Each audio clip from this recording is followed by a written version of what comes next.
This is LBC from Global, leading Britain's conversation with James O'Brien. Good morning. 3 minutes after 10 is the time. I hope you're well. I hope your weekend was as good as can be expected in the circumstances, particularly, of course, if you have family in Israel or Gaza. I can't begin to imagine where your brain, where your mind is, where your heart is at the moment. But we return to that territory inevitably. 4 minutes after 10 is the time. I think we got it right last week, and I'm not going to apologise for a little bit of reflection, a little bit of retrospection.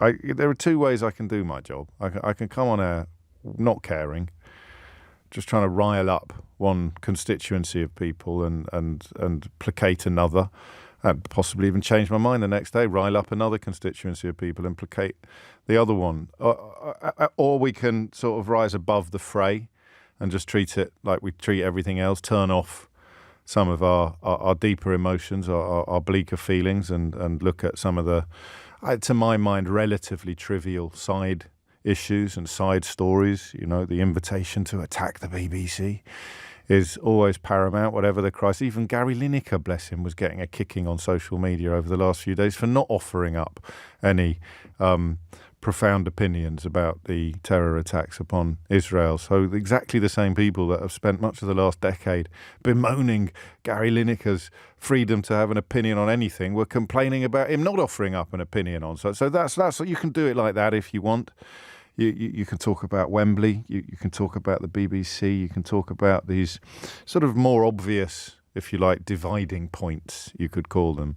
And I understand why that's tempting, because the alternative is to feel what many of us feel at the moment, which is a sort of grim impotence.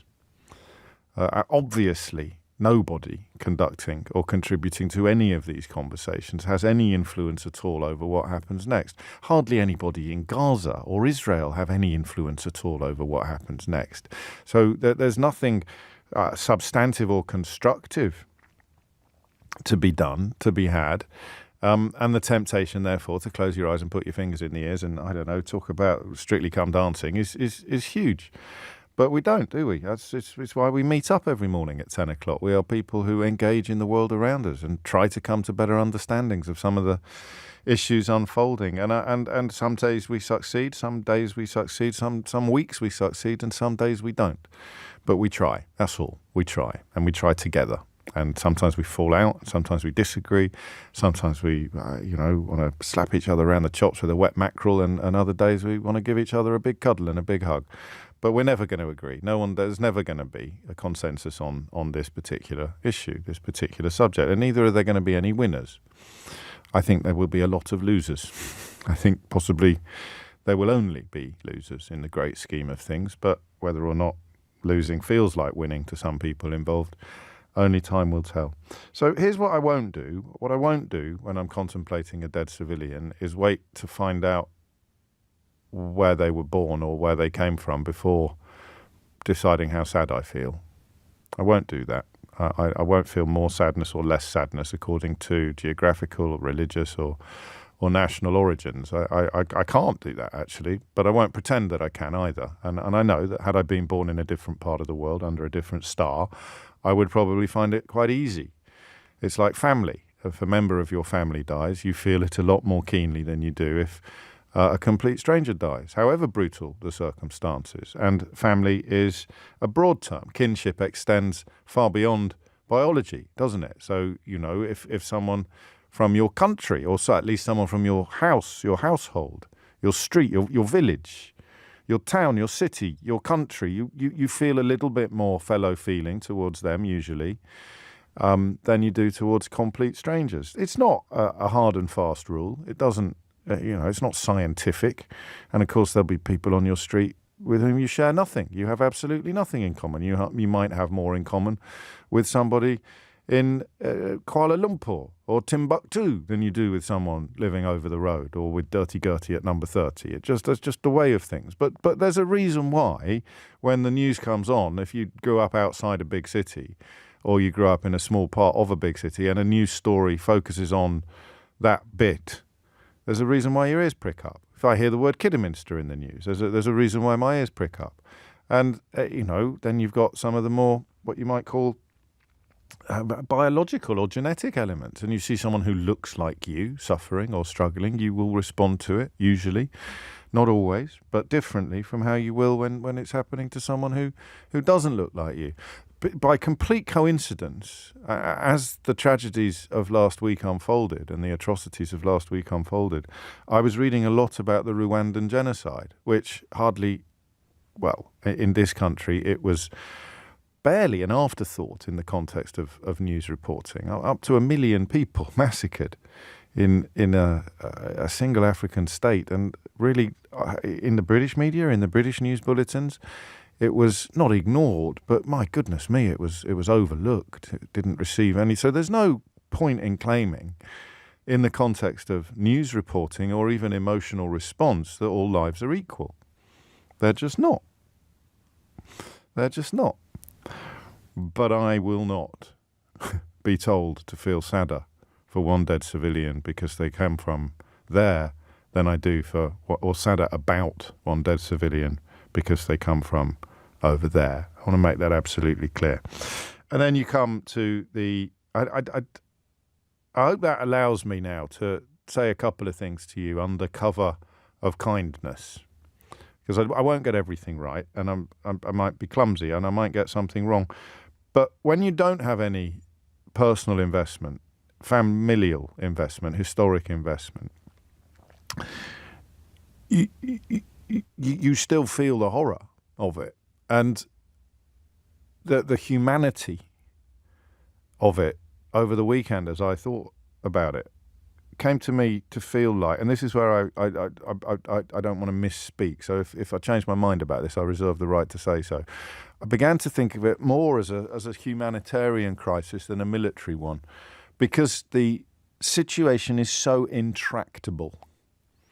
It's so old and so intractable that no one can answer the questions about, well, what would you do differently, or what should they do, or how does it end, or what does peace look like, or so it's almost got the feeling from the outside, and I categorically stress, I understand it would not feel remotely like this from the inside, at least I don't think it would, but like an earthquake or a landslide or a tsunami, you just feel there's nothing that you can do to stop it.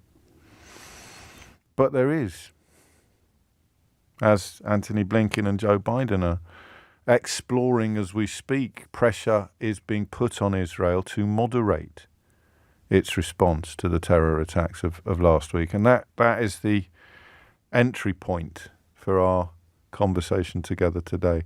Because if the people killing your kith and kin obey nothing that remotely resembles rules, whether you want to talk about international law or the Geneva Convention or the basic requisites of engagement, if the people killing your kith and kin on a scale that hasn't been seen since the Holocaust, then how reasonable is the requirement that you follow rules they laugh at? Now, I personally think it's a hugely important issue, and that issues like collective punishment and war crimes and international law, no sovereign state should be exempt from them. It's almost the difference, if you like, between a soldier and a terrorist. It's the rules of engagement, isn't it? But my God, it's easy to say that from the security of an air-conditioned, or actually this week, a centrally heated London studio. Talk about hermetically sealed. Sit here pontificating about the importance of international law and the unacceptability of collective punishment. But then you're back to, it's not falling into the trap. I'll tell you what it is. If you think of it, if you start to think of it as an earthquake or a tsunami, it insulates you from having to apportion personal responsibility to other human beings. So people in the Hamas leadership made the decision to attack Israel in the way that they did. Fighters, terrorists, militants, call them what you will. And in the context of the amount of blood spilt, the words in that don't matter that much to me, but it's possible I'm getting that wrong. probable even, but that they made decisions. So it's not a natural disaster. They made decisions to do disgusting things. And individuals in Israel, from Benjamin Netanyahu down, are in the process of making decisions to do what I would describe as disgusting things. So what are the checks and balances? What are the limits on what those things can be? Already, for example, the cutting off of water, apparently reversed temporarily as a result of international pressure. Joe Biden doesn't seem to me to be in or to have much of a grip upon the wrist of Benjamin Netanyahu for whatever reasons. But the question now has to be, I think we need to remind ourselves why Israel has to play by different rules from Hamas, don't we? Or you need to argue that they don't. And I today will be the referee. 0345 60 60973. Why does Israel have to play by rules that Hamas holds in complete contempt when the stakes are civilians from both sides of this bloody divide? 0345 60 60973. Or, and I do think that this is an argument that you can tell people think it, but they rarely say it out loud.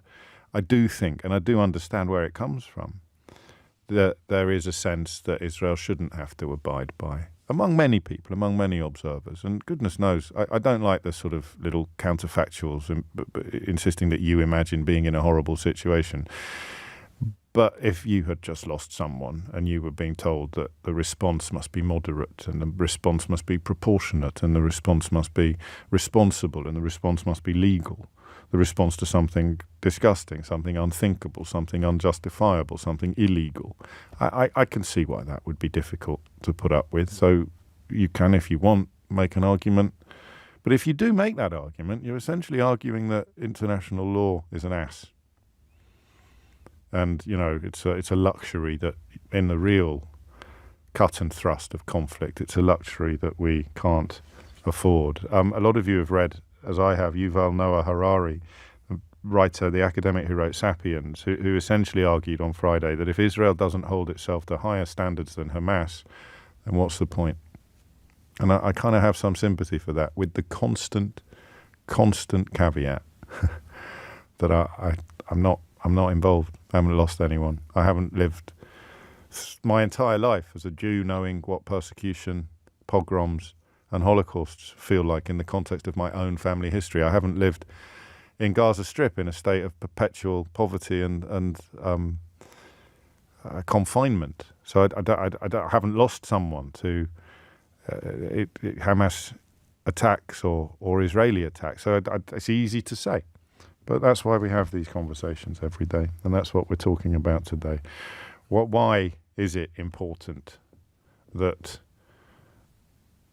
a people who have been attacked by enemies who hold law, morality, and decency in complete contempt, why is it important that their response should hold law, morality, and decency in the highest regard? Hit the numbers now, you will get through. It's 10:17.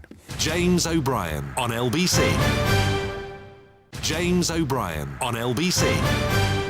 It is 20 minutes after 10 and you are listening to James O'Brien on LBC. I've made a couple of recommendations about things to read since the dreadful, terrible events of last weekend occurred, and I'd add another one to the list today. Is a remarkable piece in the London Review of Books called the Compass of Mourning that I'd really recommend heartily. I'll tell you a little bit more about that later. 21 minutes after 10 is the time. Let's get the phone lines open. Michelle is in Barnet. Michelle, what would you like to say?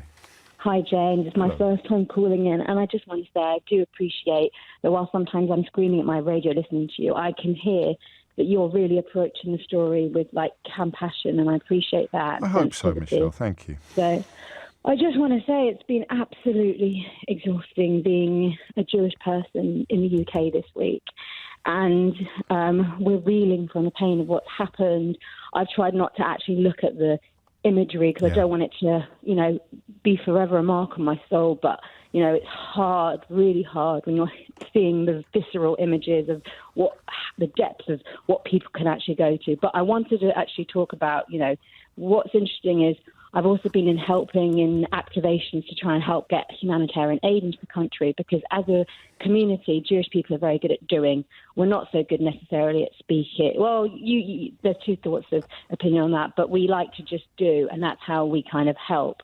And you'll probably find that more people are actually doing things and calling in to the radio. But, we've had a flurry, and it's been horrendous from an anti-Semitism worry this week. Yes. And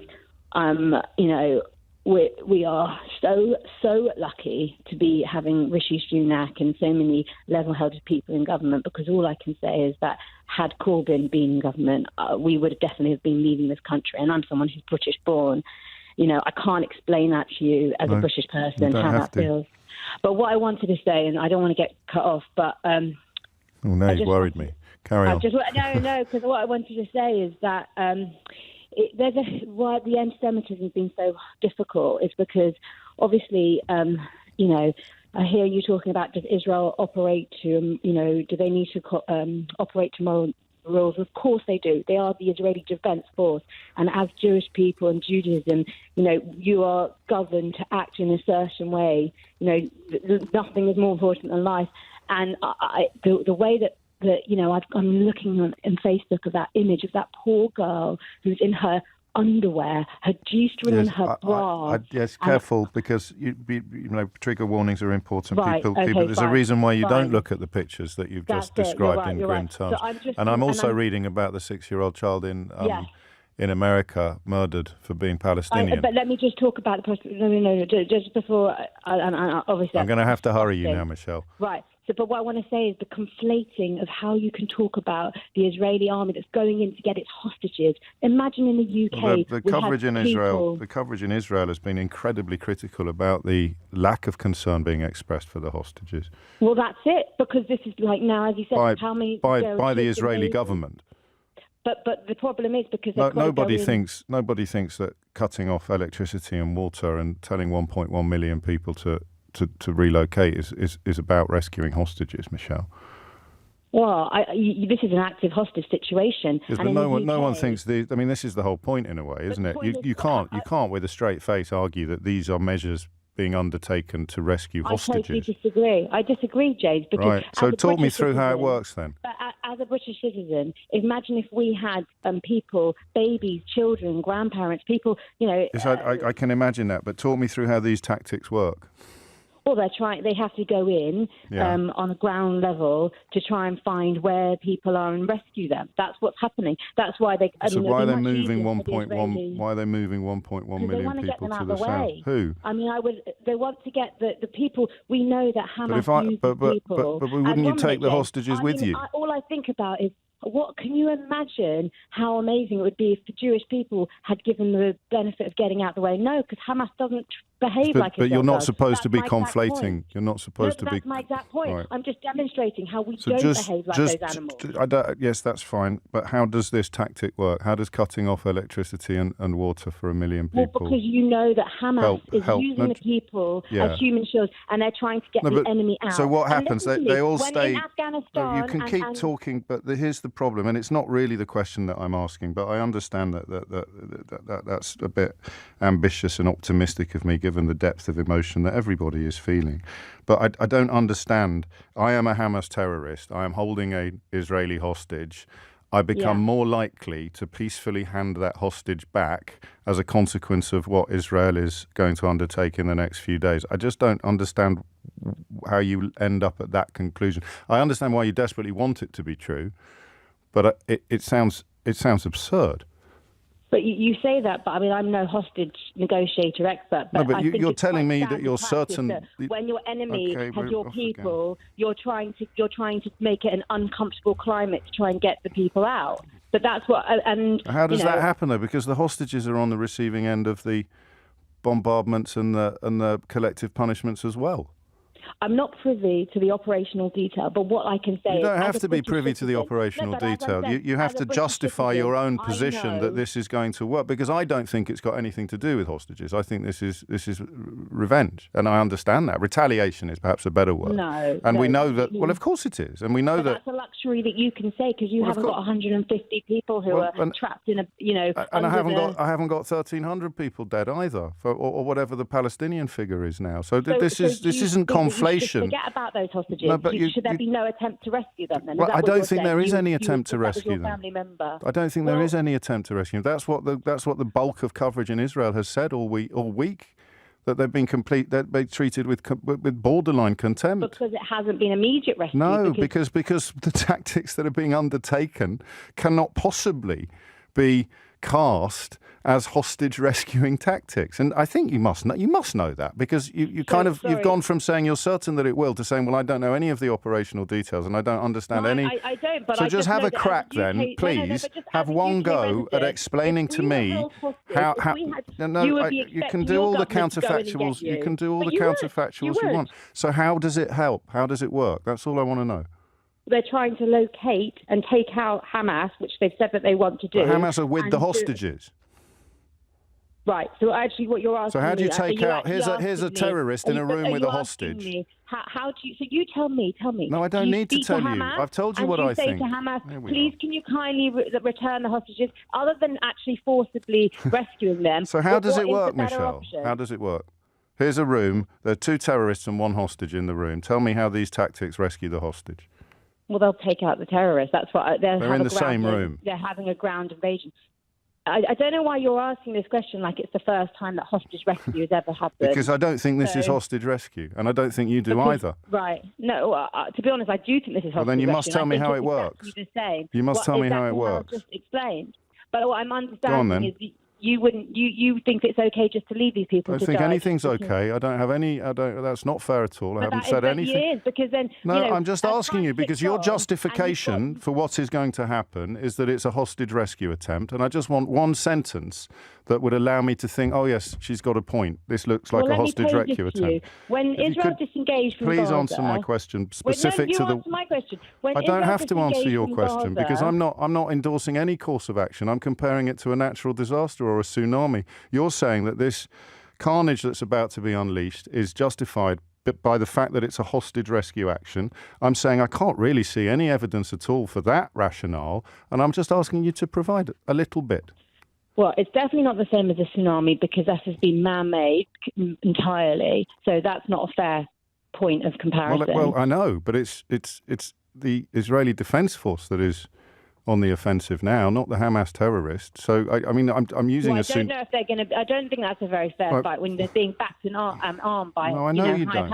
I know you don't. But I'm just gonna. I'm not listening. I've given you the whole of this section of the program. Can we agree that you haven't got a single scintilla of support for the idea that this is a good way of rescuing hostages? I don't know what the other option is apart from just... that's very honest of you. That's very honest of you. But even more honest would be to say the truth, which we both know to be that you haven't got a single scintilla of support for the idea that this is a good way of rescuing hostages. And much of the coverage, which doesn't mean it's correct, but there's certainly a majority of the coverage, including the families of an awful lot of the hostages, which you must have read, Michelle. You must have seen this. They do not believe that this is a hostage rescue attempt. And Frank, I don't think anybody does, really. James O'Brien on LBC.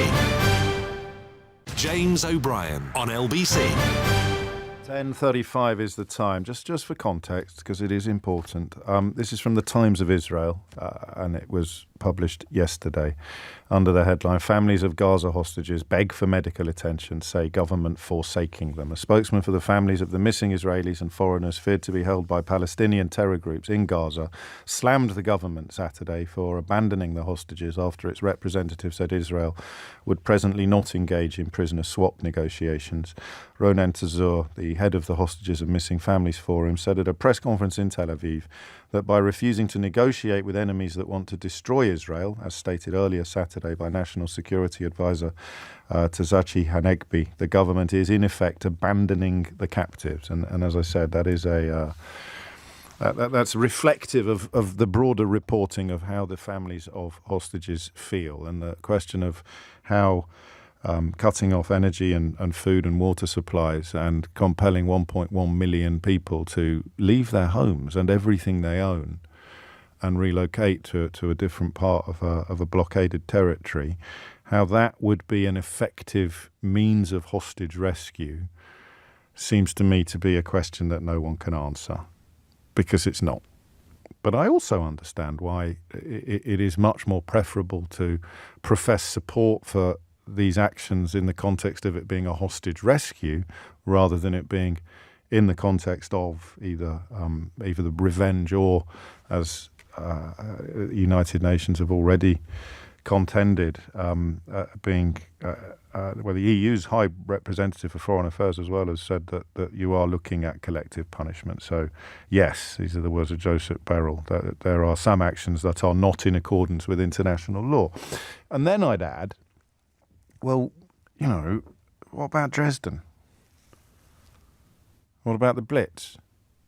Well, that's collective punishment. I don't know enough international law to know whether things have changed or whether there are different rules of engagement. But, there's no earthly way that we bombed Dresden expecting just sort of Nazi soldiers to be caught in the explosions. And the same when the Luftwaffe bombed Coventry or Clydebank. It just seems to me to be a little bit of perhaps a nicety that doesn't stand up to scrutiny. But anyway, I've talked too much. 10:37 is the time. Christopher's in Edinburgh. Christopher, what would you like to say?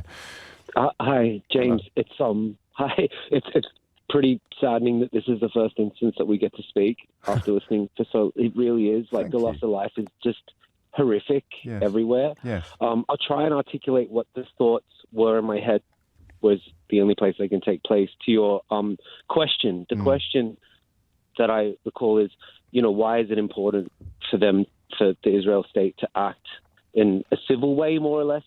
Even is it? I'd even remove the why from that. I'd say, is it important that Israel acts? Yes. So why I was saying to your producer, why it's important is twofold. And again, I'm going to try and articulate this, A, being on national radio, and B, my brain operates in sparks. But of course. There's two things. One is, from my stance, as if you're a disenfranchised person, right? If you feel like an underdog in any way, shape, or form, whether it's class or race or sexuality or anything, this is a flagrant display of an asymmetrical battle where the people who hold the power are saying, you behave this way, right? And then we're gonna take our civility as a premise and then just operate exactly the same way with power on our side. Does that make sense? I kind of lost my thought there. Well, it does. It does now, but it didn't last Monday. Last Monday, all the power was being wielded by the terrorists in Israel. Yes, the Hamas terrorists in Israel. Horrible, right? But when you think of when I say asymmetrical, you think of someone who's got missiles and someone who's got rocks, just as a real base level thing. The people who got missiles are in that position because they hold power, they hold weight, they have a standing in the world. So they operate, like you said, under Geneva Conventions, under guidelines that we look as people who may be disenfranchised to them to uphold that model. If they uphold that model of civility, then we have faith. And that leads back to what you said at the start of the program, which was this general sense of impotency. When there's a hopelessness, if states that are emboldened by power to act in a way that's civil, if they don't do that, that removes that mask of civility that we're told to toe the line. But it is just a mask, isn't it, though? That's why I just mentioned Dresden, because, this idea of collective punishment, it's a very powerful phrase, and we can bandy it around and point out that Hamas would treat it with complete contempt, but we've done it. Well, yes, we probably did it in Afghanistan. I suppose it wasn't deliberate, you'd say. We have. Yes. But are we knowledgeable to that? So what I'm saying, sorry, and I'll try and articulate it really precisely again, is if us as a people look at a state that has a position of power and they don't operate accordingly, then when you brought up things about the Tories some time ago saying, one rule for them, one rule for us. How can we toe the line? This is the one point when they don't, and they're in a position to do so, and they can fire back 10 times harder. That's one. And the second part that's heartbreaking is for my Jewish brothers and sisters, and I'm not Jewish, I just mean, theys and thems, whoever, when I think of them who are now, it's going to embolden racists, it's going to embolden anti-Semites, it's going to embolden people because the Israeli state, which has, it has an agenda and alternatives that are beyond the people who just subscribe to that because they were either born into it or they feel connection to their kin or their tribe. This is going to be horrific for them. Horrific, because look at what Israel's doing. Look what they're doing, and look at their ties and all the conspiracy theories and all the things that are happening in the world. It's so chicken and egg that, though, isn't it? Because I think you're right, and we took a remarkable call on Friday from an author and academic who studied Boko Haram a lot, and similar points were being made. But it's chicken and egg. You know, there were two women on the protests in London this weekend wearing pictures of hang gliders. Yes. On their back. So celebrating terror attacks. The Colditz glider? The what? No. Was it the Colditz gliders? No, they were wearing hang gliders on their back as a reference to the mode of entry into Israel undertaken by some of the Hamas terrorists. I may be off topic, and you guys, someone on the millions of people listening to your show, kudos, James, can check it out. But was not the Colditz glider? I thought it was a reference to the Colditz gliders who escaped, who were Jewish prisoners who escaped using hang gliders. No? I don't think so, no. It'd be a very odd thing to do. So certainly, all of the coverage I've seen has been fairly clear about what they thought. But I mention it only as a chicken and egg example because that they are there doing that, and other small groups of people celebrating Hamas's actions on British streets, as we saw the footage. They're doing that before Israel responds. So that's all I mean. Obviously, those sentiments will be exacerbated by perceived. Or by the actions of Israel, whatever they do. But it would be naive, and I know you're not, but it's important to point out, it would be very naive to pretend that they didn't already exist, that they weren't already there. Thank you, Christopher. I didn't think we'd do Idiot's Corner today, but I'm going to do it. I'm going to allow myself the fun of an Idiot's Corner. So here's a text that's come in. James, the Blitz was a German bombing campaign. This is from Isabel, who's in Kent, against the UK, not the reverse. Gosh, thanks, Isabel. Thank goodness you were here. And you'll be able to point to exactly where Dresden is on a map of the United Kingdom, would you, in response to the point that I was making? Roy's in Bristol. Roy, what would you like to say? Hi, James. Hello. What I'd like to say is that I think the Israeli strategy is exactly what Hamas wanted when they launched this horrendous attack. Why did they do it? I think they wanted, like the 9/11 people, to provoke a violent response that would, one, radicalize certain Palestinians, two, undermine the Abraham Accord, three, increase division, and four, destabilize the region. The truth is that Israel should have taken a big breath and thought, right, what's our first priority? Get the hostages out. How are they going to get the hostages out? Certainly not by bombing.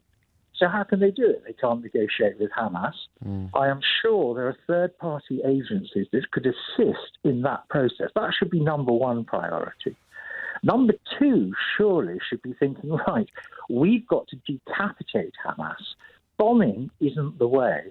Mossad is an extremely efficient, at times ruthless, agency. Surely they could identify leaders, and then there could perhaps be special operations to take them out. Well, you used to have that reputation for being almost sort of James Bond-like, didn't they? But I think that's taken a bit of a battering, not least with the intelligence failures of last week. Well, that is absolutely But there are people, true. as I understand it, there are people in Qatar widely regarded as leaders, de facto leaders of Hamas, living in peace and relative prosperity. Exactly. So that's what you mean by beheading, I think. Yes, and I mean, there's another aspect as well. This will never happen with the current government of Israel, unfortunately. But can you imagine a different path where Israel thought, right, how the hell are we going to try and calm down things? Obviously, what's happening in the West Bank is a problem.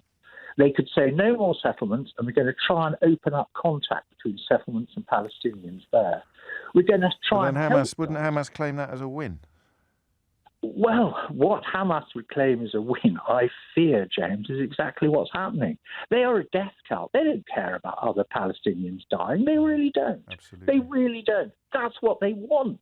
And this is why I feel so upset. I mean, I've been in tears this week, James. In tears after the original incident, and in tears about, literally, tears about Gaza as well. Yes. And I think, oh my God, this is so bonkers. That's really what I wanted to say. I just wish Israel could take a breath and take a different approach. Well, then we are, and this is where I struggle as well, Roy, because you are saying that it is beholden upon Israel to be both bigger and better than Hamas. And I agree. I agree with you up to the point where someone says, "Well, what if it was you? How would you do that?" And that's actually why, as quite a few people have pointed out in response to Michelle's call at the top of the show, that's why victims of crime don't get to decide what the sentence is, isn't it? Yes, that's absolutely right. Completely right, James. And that is where international law kicks in. And I'm getting the lessons that I knew I would get, thankfully. 1949 for the Geneva Convention. So under the terms of that convention, then possibly the Blitz undertaken by the Nazis and the bombings of Dresden and other German cities led by Bomber Harris would perhaps have breached the terms of the Geneva Convention and constituted war crimes had those rules been in place at the time. So, I mean, the moral high ground is pretty hard for anybody to lay claim to. We can be fairly clear about the depravity of organisations and acts and historical occurrences, but no one really can point to themselves and say, well, we've always behaved with absolute decorum and decency. So what right does anyone else have to demand that another nation should do? Thank you, Roy. A big deep breath and then a prioritisation of what? Peace. Nick had a former Israeli Prime Minister on today talking about the two-state solution, and yet there's some reports of Netanyahu giving a speech in, I think it was either 2009 or 2019. Forgive me for not having it at my fingertips. I will have by the time we come back from the next junction, when he talked about if you don't want a two-state solution, then the best thing you can do is essentially support Hamas. So the idea that any of this is black and white or crystal clear is very, very difficult to sustain. James O'Brien on LBC. James O'Brien on LBC. 10:51 is the time. You're listening to James O'Brien on LBC. I said I would go into a little bit more detail than that after the junction. So here we are. This is something that Benjamin Netanyahu was quoted as saying to his Likud party's Knesset members in March of 2019. But it hasn't. The alleged remarks have not been validated by secondary sources, although Tal Schneider, a very well-respected writer for the Times of Israel, has provided some fairly detailed accounts of how it is of a piece. The thinking is of a piece with broader trends. And the quote is this: anyone who wants to thwart the establishment of a Palestinian state has to support bolstering Hamas and transferring money to Hamas. This is part of our strategy. But as I say, I've seen that widely reported, but it's important to stress it's never been validated by secondary sources. 10:52 is the time. Joe's in Frome. Joe, what would you like to say? Well, thank you. First of all, you kept me saying last week I was in Boston in a peace conference, and just every morning at 5 o'clock hearing you just kept me going. Thank you. I've worked out who you are, Joe, just from that. For the fact that you were at a peace conference. You're Joe Berry, who that's right. You lost your father, Sir Anthony Berry, in the IRA bomb attack on the Brighton Hotel during Conservative Party conference in 1984. Yeah, so last week was the 39th anniversary, and I pledged to carry on turning my pain into working for peace, and for the 40th anniversary, create a whole year of bringing love and kindness and shared humanity. And that, I think, is the message about shared humanity. And I actually remember I was in Dresden about 15 years ago, right, and I met women who were 10 when we bombed Dresden. And they said, I remember their stories as they had to run for their freedom. There were no men there.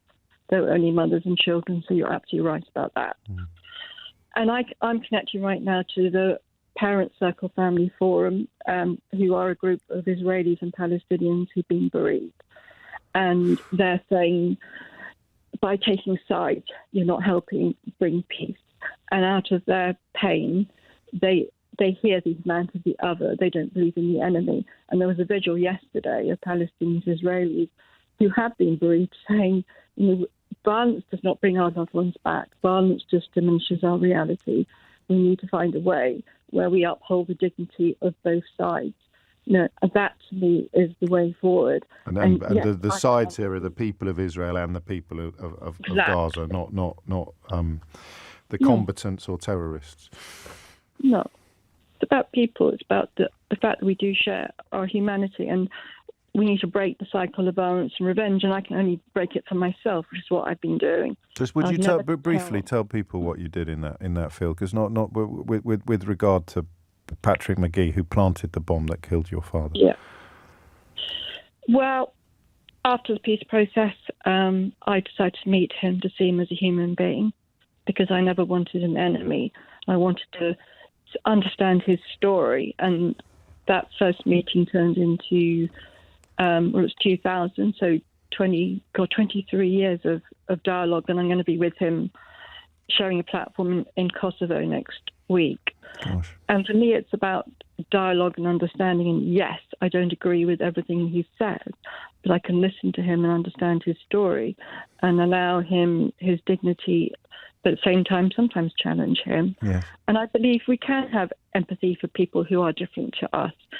But in the midst of pain, I mean, I felt the kind of pain that wants to go for revenge. Sure. I've chosen to not follow that part of me. But I think one of your callers said, take a breath. Take a breath, see what I need to focus on my trauma, heal my trauma enough to be able to actually act as a human being, recognizing that we all have humanity. Well, thank you. I'm so glad you were listening today, helping to keep me sane. So it's a reciprocal arrangement, Joe, on this occasion. But given that your story is, and for people who may be hearing it for the very first time, it will be very, very arresting. Given that your path and it is so extraordinary, how do you retain your optimism, if you don't mind me asking, that you might provide a light for others to follow? That's such a brilliant question. And, you provide me some hope at times, like last week. And then, like my friends at Parent Circle, everyone, look them up. The vigil's online. You can hear it. It's beautiful. It's people right in the middle of that conflict. They're crying with their pain, but they're saying, no more violence, please. No one join our group, because everyone is bereaved. There are amazing people around the world. The people who, after 9/11, the next day are on the streets being bereaved, saying, please, no more pain in our name, no more violence in our name. It's the courageous people who are in the midst of war, in the midst of conflict. They're the ones that give me hope. And our young people, I go into schools, they're amazing. There's hope everywhere, and I actively work on it. Otherwise, I don't know how I would survive. Well, and I want to give more hope as well. Peace is possible. As human beings, we have an amazing way to transform our pain into working for peace and bring kindness and compassion. And in the end, love. Love is what it's about. Thank you, Joe. I mean, it's hard to imagine that attitude prevailing in the coming days, isn't it? But it makes it all the more important to hold on to. Yeah, exactly. And we need to do this together. I think we can't be on our own in these dark days. Thank you. I send my love to everyone and to you. Well, and me to you. And thank you. And as I say, when I talk about not having, if you like, any personal investment in any of the issues, Joe, of course, has the greatest personal investment in terror attacks imaginable, having lost her father to one in 1984. But a deeply inspirational woman. And if that's the first time you've come across her, then I'm sure you will share that view already. It's coming up to 10:59. You're listening to James O'Brien on LBC. And the question really of why Israel must abide by different rules from its enemies, in this case Hamas, has been a bit subsumed by other contributions, which is quite right and quite correct. But I think we may stay with it or steer back towards it for at least a little while. But I don't know that the whole 3 hours of the show, or even perhaps 2, will be dedicated to these contemplations until the story begins to change. And that's why Joe's words ring so powerfully, isn't it? Because the story is going to change, and it's going to change in the worst ways. And it is going to get a hell of a lot worse before it even begins to get better. And I wonder whether that is something that there is a consensus on being inevitable and necessary. There's definitely not unanimity. Some of the international response speaks towards consensus, but some leaders are standing out now, notably I think in Ireland and Belgium, but not really here. I don't know why that is or what it means. It just is, isn't it? It's 11 o'clock. James O'Brien on LBC. James O'Brien on LBC. It is 3 minutes after 11 and you are listening to James O'Brien on LBC. You can't really... I don't think we can dive into the sort of broader international context, the international response, until the next chapter has been written. Forgive me, I nearly said in blood then, which I think would have been unhelpfully emotive. But I don't think it can be discussed. But Sunak's words there were interesting, because you can justify anything if you paint it as removing the threat of another terror attack on Israel from the future. And I guess that's what they'll do. It's as if, I mean, you know that old definition of insanity, don't you? It's when you keep doing the same thing again and again and again in the hope of achieving a different result. It doesn't quite work in this case. But bombing Hamas out of existence seems to me to be, at the very least, over-optimistic. And I found Sunak's rhetoric there quite grim, because the only way you can justify the unjustifiable is by claiming that it will achieve the unachievable. I just made that up, you know. It's true, isn't it? You can, because if you say it is achievable, it's like the first call we took, claiming that it was all about rescuing hostages, which nobody really contends. But the alternative is to offer up full-throated support for whatever it is that follows. And there are already reports of people on supposedly safe routes coming under accidental fire. And also, you know, we talk so glibly about 1.1 million people moving. That's like your home. That's everything you've got, and you haven't got much, but it's all there. No guarantee you'll ever come back. No guarantee there'll be anything to come back to.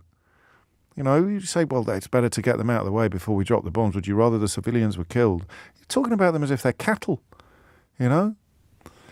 And then you look at the events of last weekend and think, I refuse to calibrate my response to these horrors according to the origins of the victim. I refuse to. I will not do that.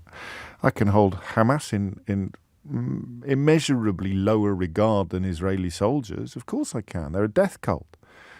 But the people they kill do not bruise my heart more or less than the people that will be killed largely as a consequence of what Hamas did last weekend. So to steer it back, I mean, the broader international response, I should probably have included Humza Yousaf in that, the leader of the Scottish National Party.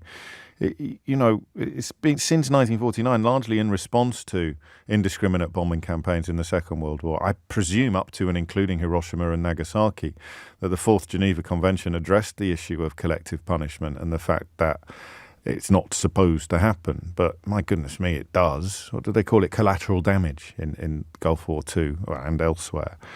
But the idea that this is being waved through and almost cheered on by elements of the UK media and the UK government is deeply troubling, isn't it? It's deeply troubling. Or maybe you can't expect that from political leaders. They can't do what we do and just sit here sort of communing with each other and sharing our horror at the overall situation. But Sunak has made a decision. He first of all talked about absolute rights, which aren't technically true under international law. There is no absolute right to do anything. That's why laws exist. And now positing Israel's response as being justified by the fact that it will eradicate Hamas. Now, if that were true, we'd have an even more complicated conversation, which would sound a little bit like how many civilians can die, or how many civilians would you accept the death of if the guaranteed eradication of Hamas was the end result? You could have that conversation in logistical terms, algorithmic terms, but you can't, of course. You can't. So you can put the word how or why in brackets at the beginning of this question. Brackets how, brackets why, brackets. Is it important that Israel abides by rules that Hamas holds in complete contempt? Anthony is in Bletchley Park. Anthony, what would you like to say? I was trying to pay tribute to your call before the news. I thought it was profoundly moving. Yes, I think the reason that I believe that Israel should conduct itself in accordance with the law of armed conflict is precisely because Hamas is hoping it won't. And in the broader context, as I explained to your producer, is that over the last few weeks, Iranian militias and Iraqi militias and Lebanese Hezbollah have been massing their forces on the southwest Syrian border. They've imported arms, ammunition, weapons, missiles, and UAVs. And they are now watching. I was reporting on this morning. They're now watching and waiting to see precisely what Israel does. If Israel unleashes a cataclysmic event in Gaza, that will quite possibly precipitate a war on two fronts. And that will ignite a much broader regional conflict, which Hamas would be perfectly content to. Excuse me. As you rightly point out, they are a death cult. You know, they do want the destruction of Israel. But more broadly, they are fitting into a much more complex game plan where you are seeing the Middle East conflict writ large, which is Iran versus America, still playing out. And so the reason Israel absolutely has to obey the law of armed conflict is because if it doesn't, then the consequences could be unimaginable. It could be absolutely catastrophic. And there have been...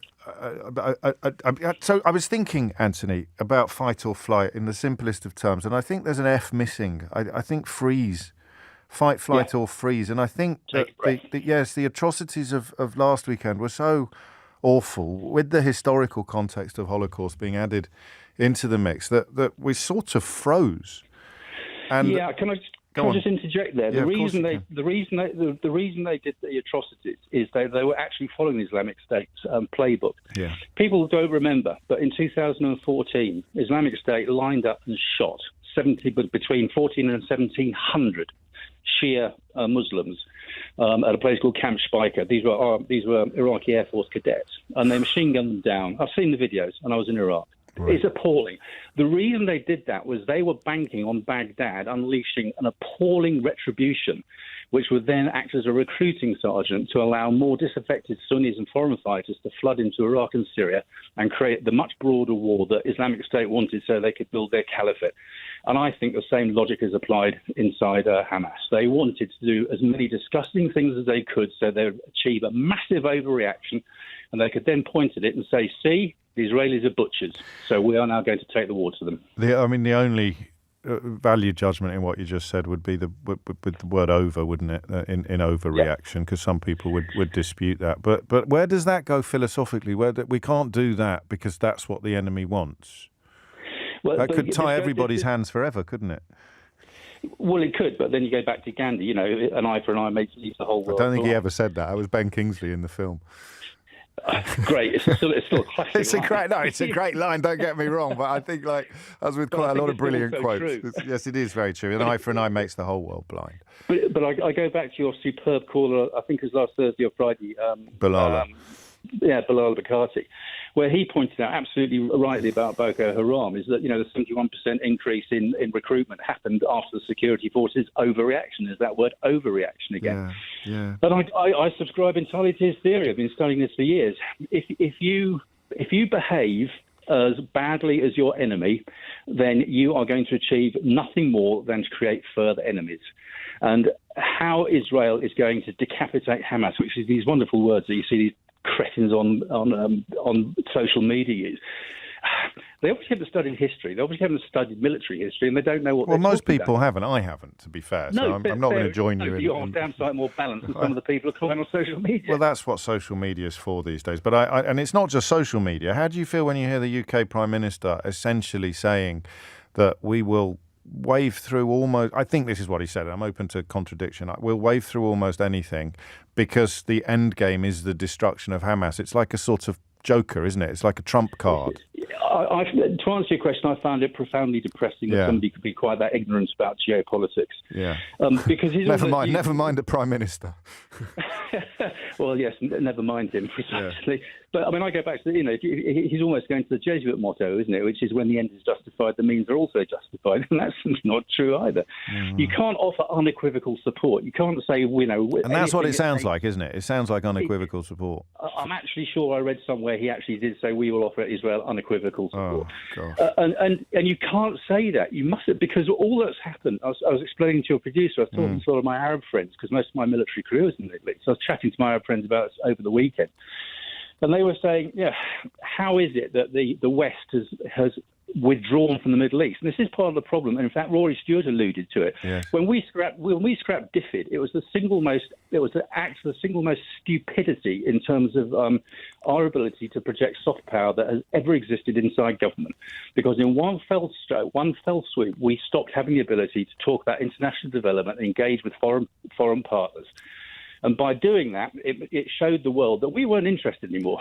Because if you think about England now, we're terribly parochial. We're always inward-looking. It's all about us. Actually, it's not. The world is interconnected. It's all about everybody else, as this Middle East conflict is going to prove. Because if you do get a massive conflagration out there, what's going to happen? Oil prices are going to rise. When the oil prices are going to rise, what happens?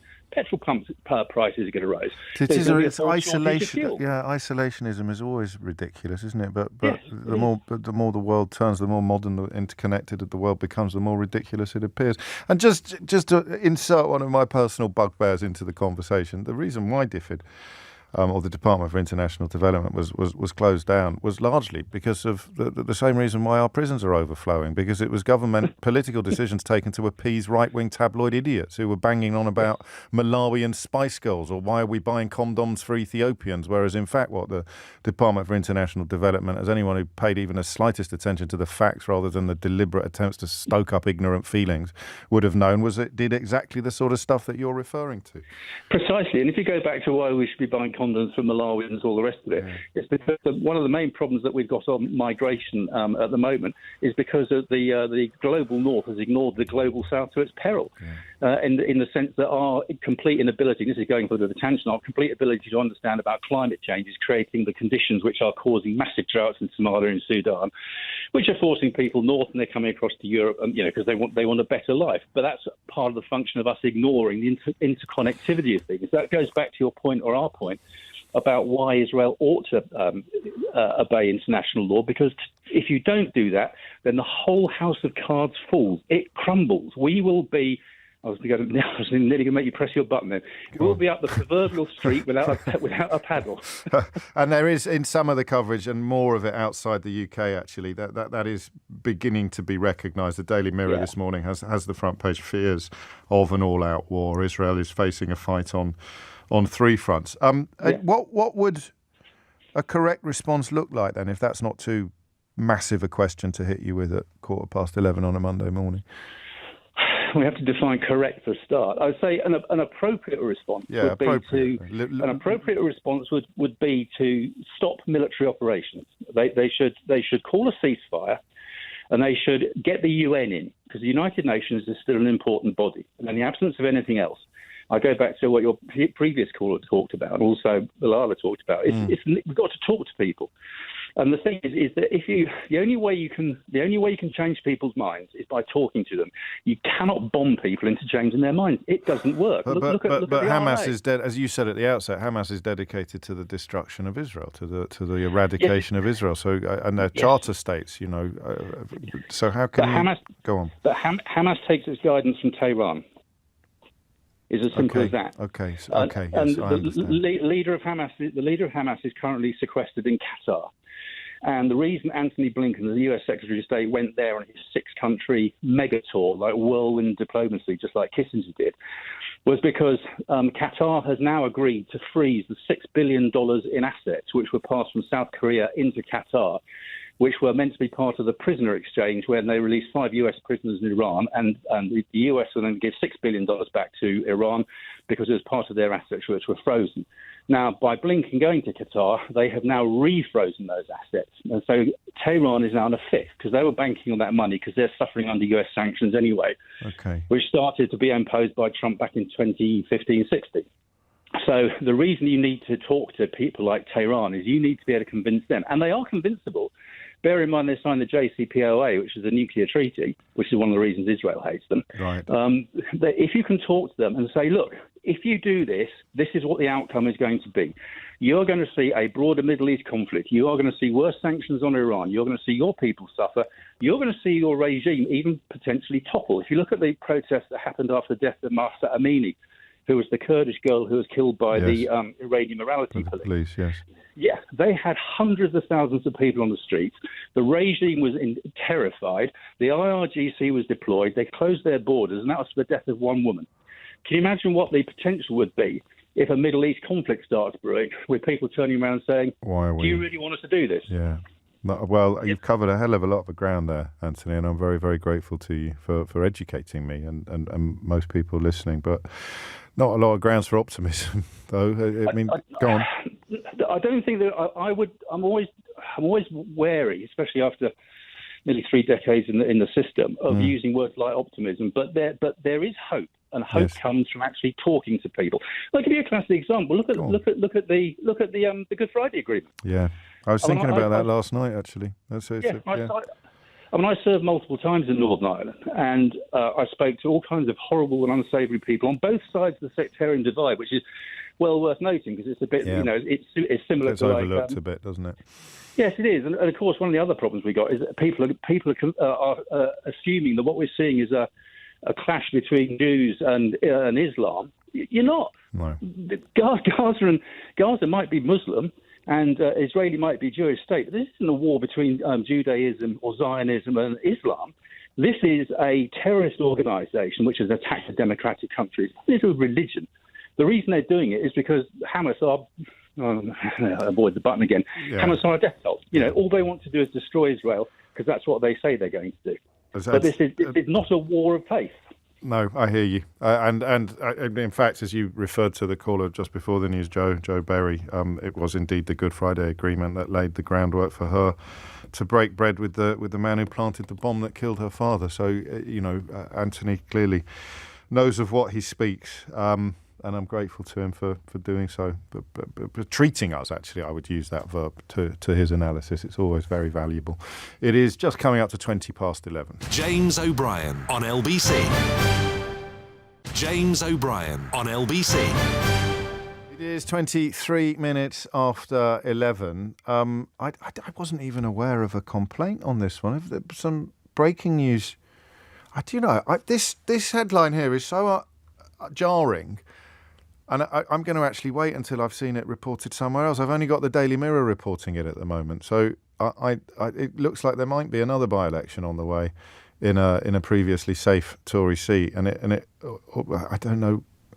That since Elon Musk bought it, I found Twitter to have completely lost. In fact, on a much, much, much, much, much more serious note, the events of last week proved it, where once a blue tick on what is now called X would provide some semblance of security that you were looking at a trustable source, even if the blue tick had been achieved by, celebrity in a field that's got nothing to do with current affairs. They generally weren't dished out to complete weapons with absolutely nothing of use to say and a deep and abiding affection for complete lies, racist propaganda and gibberish, disinformation, because now it's monetized as well. So you put up something that's not true. Farage, for example, put up a claim about a man being arrested for carrying a flag that was a blatant lie, addressed by the Metropolitan Police. But hey-ho, no consequences for creepy Uncle Nige. On he goes. Wherever he's working these days, there'll be no consequences or punishments there. You can address 1 billion people on social media from a verified Twitter account with a blatant lie about what's going on in the capital city of the country that an insightful lie, a provocative lie that the Metropolitan Police refute absolutely. But hey, it's a living these days. You can do it. So I just saw a story about a Tory MP facing a 6-week Commons ban. And the description of what it was for just made me think that can't be true. I'm going to have to wait and see until it's been reported elsewhere, because someone might have put together like a fake account that looks like a reputable news source. But no, Lewis Goodall's tweeted it as well. So it must be true. Lewis, of course, with you later on the newsagent. So Peter Bone, you remember him? Peter Bone is facing a 6-week suspension from the House of Commons after ruling by the independent expert panel found he was guilty of bullying and sexual misconduct. The Daily Mirror headline goes a little further and talks about indecent exposure. So there it is. We'll probably catch up a little bit more detail on that story shortly. But who could have possibly thought that Peter Bone might be a bit dodge? 25 after 11 is the time. Mark's in Chichester to steer us back to the altogether more serious conversation underway since 10 o'clock this morning. Mark, what would you like to say? Good morning, James. Hello. Thank you for taking my call. Very welcome. I just wanted to give a slightly balanced view in the context of the fact that I'm a Jewish person, not religious, but my grandparents escaped from pogroms in Poland and came to England in 1918 after escaping from Poland, which was under Russian annexation then. Right. Now, I just want to say, and I agree with you, that Israel should really have some restraint. After what Hamas did last weekend, the weekend before, which was absolutely terrible, abhorrent, Yeah. they had a lot of Western support. And if they now go You mean from individuals and citizens, not from government? from citizens, Yes, there was a lot okay. of horror. I don't know of how what much they there saw. was, but we definitely saw some. Exactly. Now, I think they should take the higher moral ground and keep that on their side. If they go in and start killing a load of civilians, then one, it's going to explode the situation, and you're going to get Iran, Syria, possibly Egypt, certainly Hezbollah involved. And if, and my concern is that if the Israelis do destroy all of Hamas, then what? Do you think that's feasible? Yes. And someone else who looks a lot like Hamas but has a slightly different name will move into that power vacuum. Surely, Exactly. Well, so what? I mean, how? Because we don't know, and we've had the benefit of some amazing callers in the last few days. But how is it in any way possible that they could eradicate Hamas from the bottom up as opposed to from the top down, without leaving? I mean, even. Can they eradicate it at all? And then the second question becomes: could it happen without doing what you've just described, and a whole new generation, whatever they choose to call themselves, dedicated to lifelong enmity of Israel? No, I totally agree. And of course, Hamas, as everyone has said on your programme, is committed to destroying the state of Israel. Israel are in the precarious situation of having an extremely right-wing government under Netanyahu, which has a lot of the control with ultra-religious Jewish people. They've been pushing on the West Bank, and a lot of the army, allegedly, has been taken away from securing Gaza and been supporting the West Bank settlements. I feel, and this is my personal feeling, that the hostages, as a US Navy SEAL called James Carr, who's written a load of very interesting books, says that these are unfortunately collateral damage. Already. Israel is not bothered about them. It's using this as an excuse for going into Gaza. Well, I don't even think it's a very good excuse. I know we had an earlier caller making that point, but all of the Israeli media I've seen would be in agreement with the chap that you've just quoted, largely because it would be impossible to explain how exactly this is going to work. It's not like going into the Iranian embassy, is it? Where you've got one destination with a clear and present threat. This is millions of. Of course not. And the Hamas fighters, they're young Palestinians.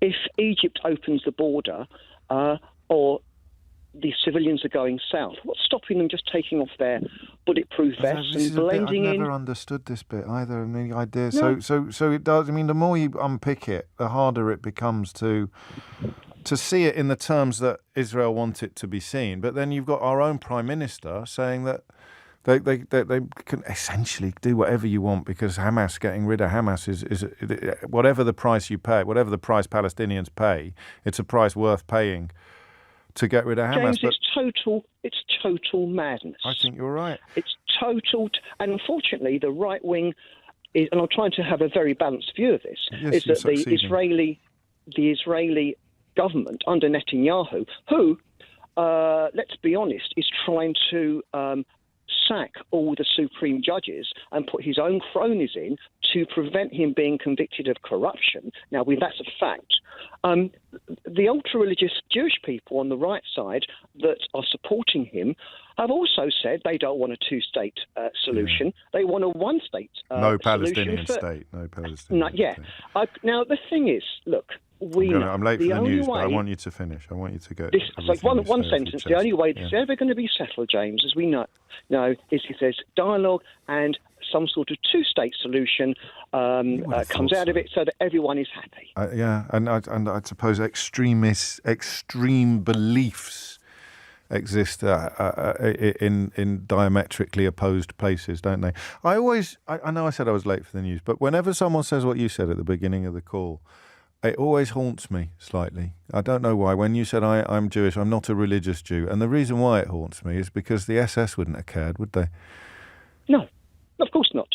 Of course not. But any extreme of religion basically is the same. I hate to say, you look at the Roman Catholic religion, going back to the 1600s. But, the Spanish Inquisition. No one's expecting the Spanish Inquisition. No one expects the Spanish Inquisition. So it's the same as any it is. I think this is one of my pet subjects as well. That people use it as people who want to do terrible things will pick up anything as an excuse or a rationale to let them do terrible things. And the idea that any religion has a monopoly on that historically is patently absurd. Thank you, mate. That was really helpful for me. I hope you feel vented, if that's the right word. Thomas Watts is here now with your headlines. James O'Brien on LBC. James O'Brien on LBC. I don't do this often on the programme. 11:36 is the time. I'm going to apologise to Jim, who writes, "Blimey, James, you really need to give out trigger warnings before breaking a news story. I nearly crashed my car, Peter Bone." And you had something I probably won't repeat on the radio. Henry Riley is here to bring us up to date with yet another example of a little local difficulty for the Tory party. What do we know, H?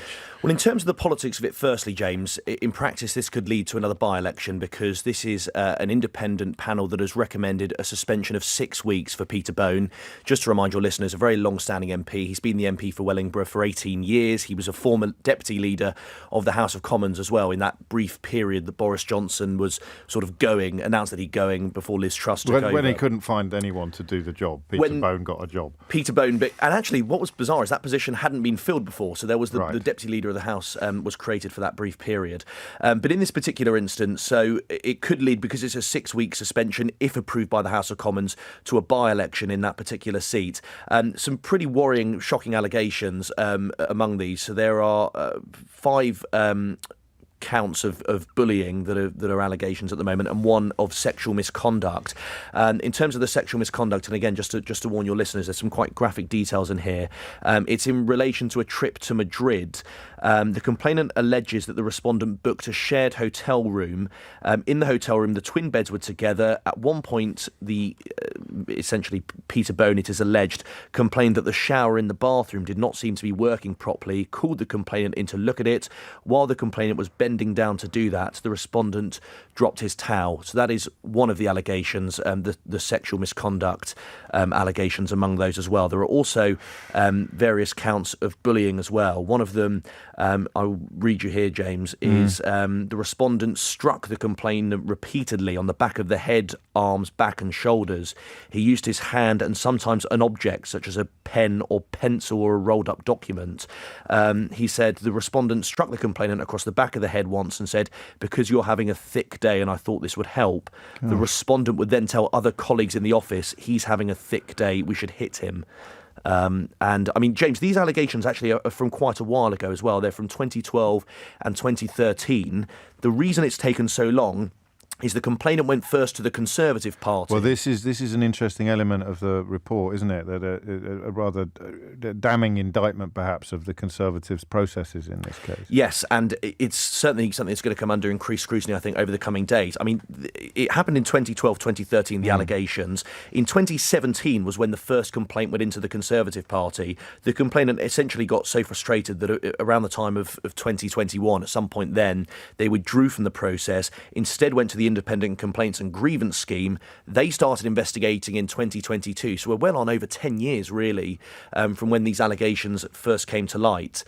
So it's extremely worrying. James, it's important to say as well, Mr. Peter Bone does deny these allegations. He says they're false and untrue, they're without foundation. As I've maintained throughout these proceedings, none of the misconduct allegations against me ever took place. But that is, as you say, it's important to include it in your report, but it doesn't alter the political metric in that he is now subject to a recall petition in his constituency. Yeah, so the technicality is it has to go before the House of Commons, but it's virtually impossible that won't pass because it's been essentially done by this independent body. So it will likely pass in the House of Commons. Then it needs 10% of his electorate in Wellingborough to sign a recall petition, and then potentially in the next couple of months there's another by-election. So this withdrew. Is it the same complainant in all the allegations? Yes. Okay, so they withdrew from the process after the August 2022 reopening and offered up the delays of nearly 5 years with no resolution to his complaint.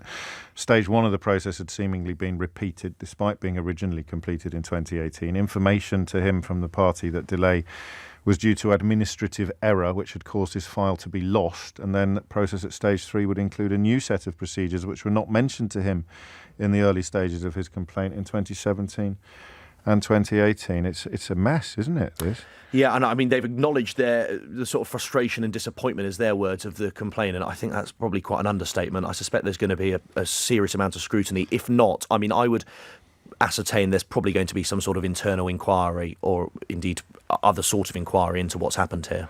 Thank you very much indeed, Henry Riley. As you've just heard, I did a double take at that. I don't mean this in a flippant way, because now I've had a look at some more of the detail. It's a grim story from every angle, but the headline, even in these strange times we're living in, it came out of nowhere, didn't it? What's peculiar is there's been no sort of reporting of this at all. Usually, occasionally with these you do get sort of a whiff. Journalists do hear about it, and there's been none of that this time.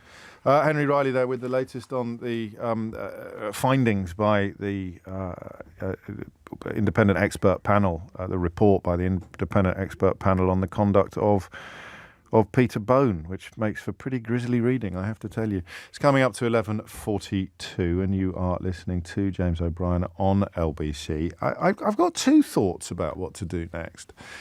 I think, and in fact, it was Mark in Chichester mentioning Israeli attempts, or Netanyahu's attempts, Liquid's attempts to muzzle some checks and balances, democratic checks and balances, which traditionally involve the judiciary and the media. It's another little reminder of where we are as a country, with very, very senior politicians routinely attacking the judiciary, routinely attacking judges. And almost all of the media, of course, on side, looking at the details and the dates of this Peter Bone investigation. It unfolded, didn't it? The delay between 2018 and 2022 coincides almost entirely with a period of British politics where the governing party believed that they were allowed to do whatever the hell they wanted, and if they ever got into any trouble, then they could rely upon their friends on Fleet Street and beyond to mount save campaigns, most obviously, of course, in the case of Owen Paterson. So when the boss is behaving with complete impunity and contempt for rules and regulations, it's not perhaps the biggest surprise in the world that the malaise may seep further down the party machine. But listening to Mark in Chichester talk about Netanyahu's attempts perhaps to dilute or neuter checks and balances, I did find myself reflecting upon events in Poland this weekend, where I think, again, our exceptionalism as a country means we probably haven't been tracking things quite as closely as we should have done. That the outpouring of celebration, so it's electorally weird anyway for people like me who grew up in a first-past-the-post system and have never known any difference. So the governing party got the biggest share of the vote, but it's not a big enough share of the vote to form a government, because the coalition of opposition parties will, when it's finally confirmed tomorrow, it looks as though the coalition of governing parties will have a majority, and that will put Donald Tusk, who you will remember from his work in the European Union, that will put Donald Tusk in the Prime Minister's office. And it has been described in some of the coverage that I've read as an almost existential election in the context of Polish democracy. Tusk's campaign was to save democracy. The right-wing ruling party, they campaign, it just all looked a bit UKIP-y. Actually, that's not fair anymore. It all looked a bit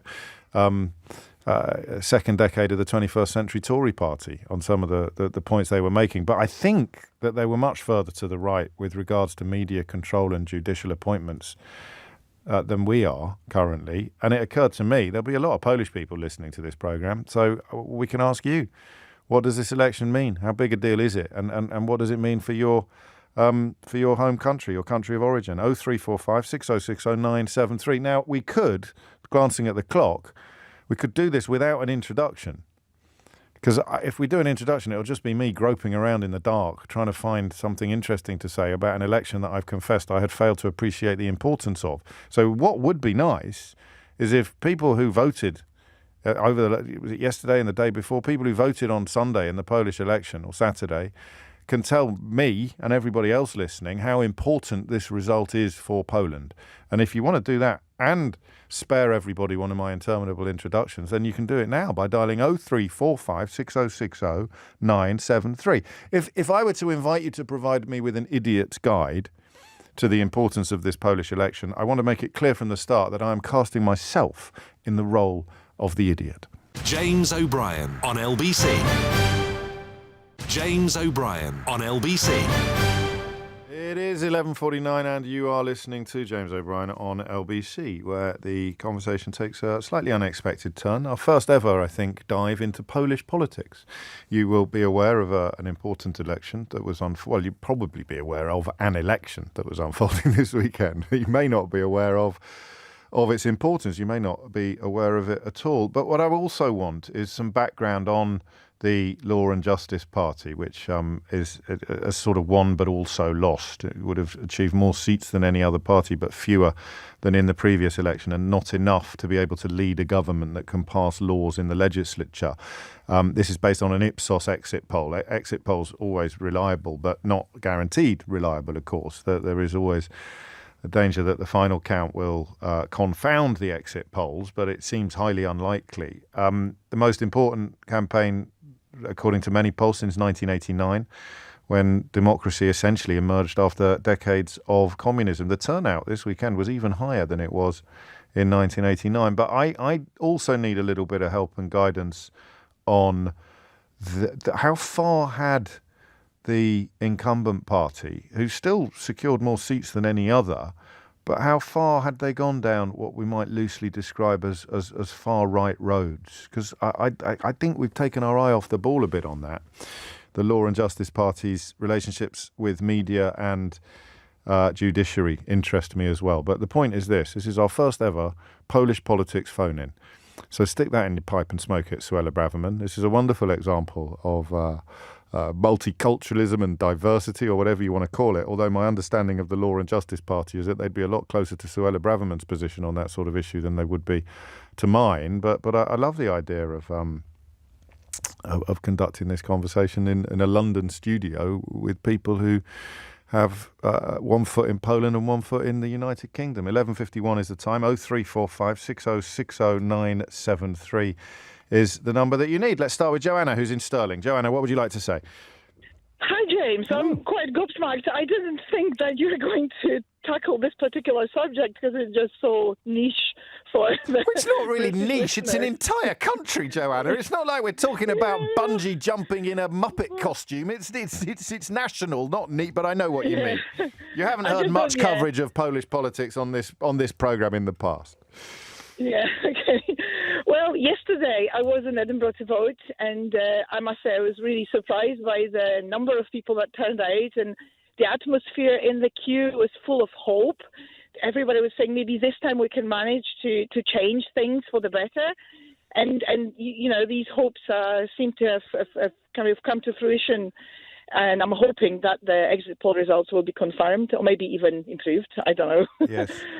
But why was it so important? What was at stake?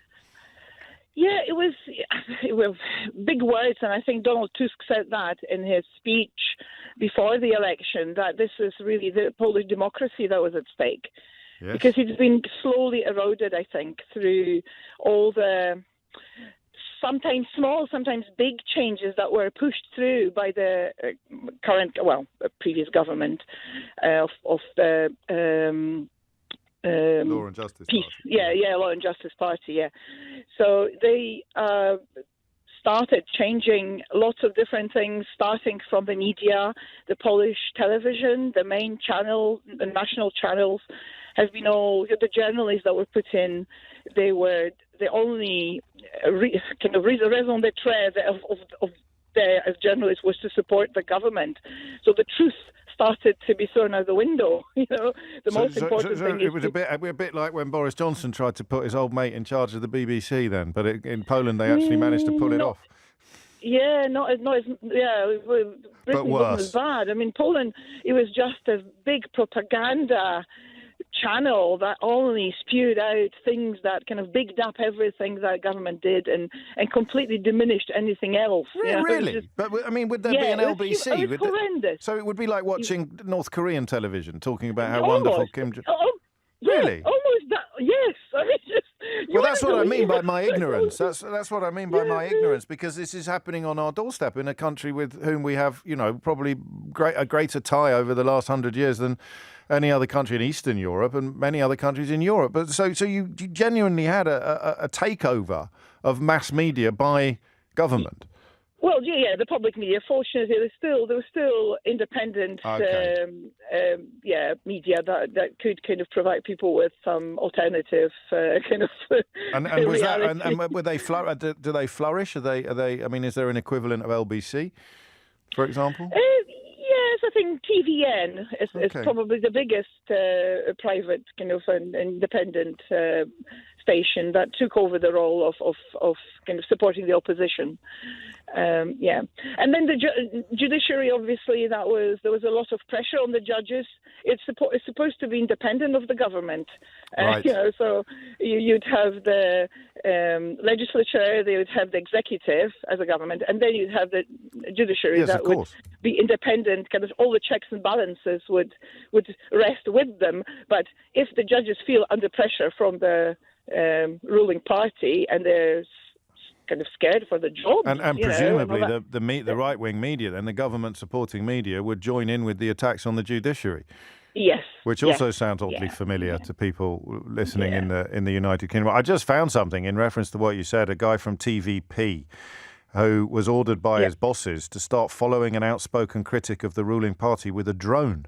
So the idea was to send this drone over to his house in order for him to notice it and to feel threatened, like he was being watched. An intimidation method straight out of communism. And this was Poland's largest broadcaster, essentially doing the bidding of Polish government, Polish politicians. Another thing that I think was happening was kind of the ruling party was trying to take over most of the institutions and public companies with their people. We have this saying in Polish, the BMW, so that's the first letters of the Polish words, passive, mediocre, but faithful. So that would be kind of that would be the people that would be pushed into those roles.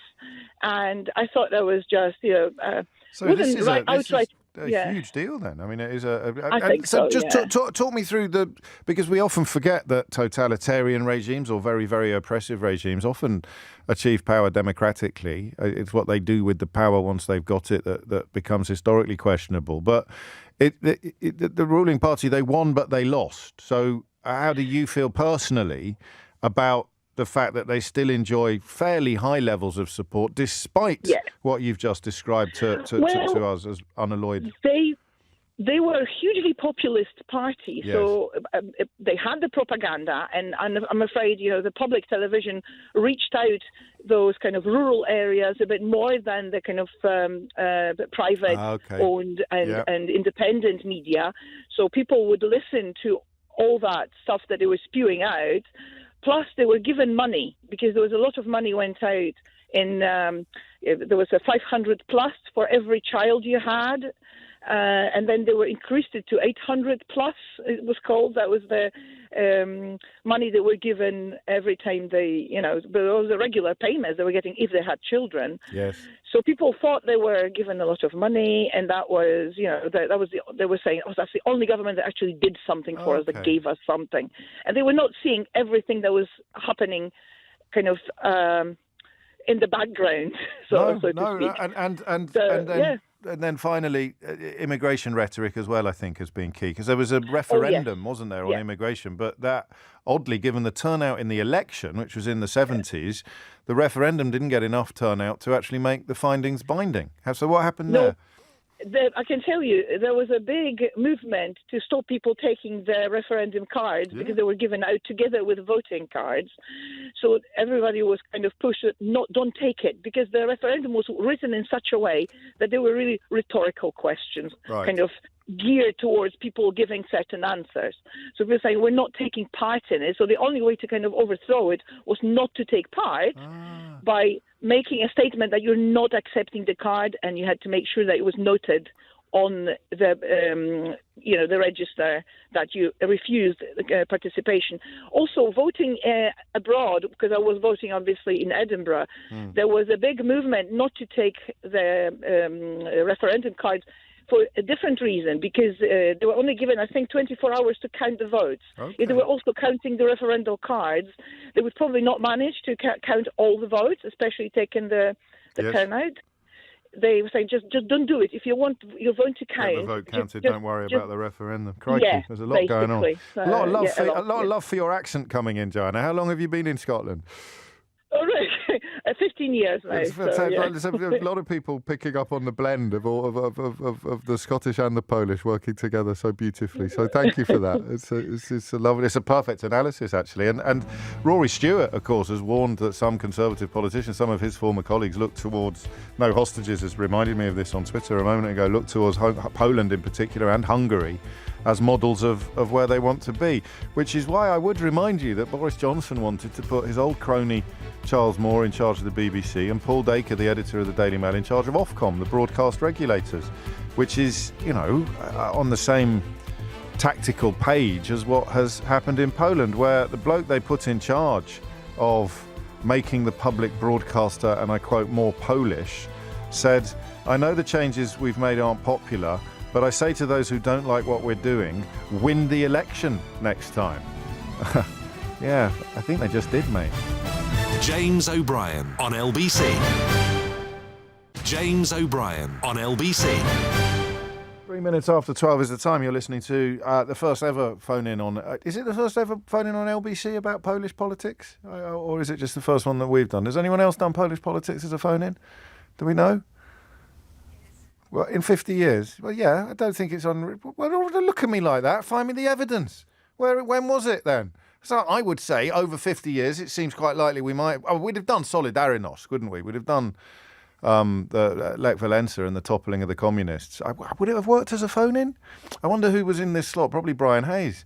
Back in the day, he used to rip people's head. You think I'm tough.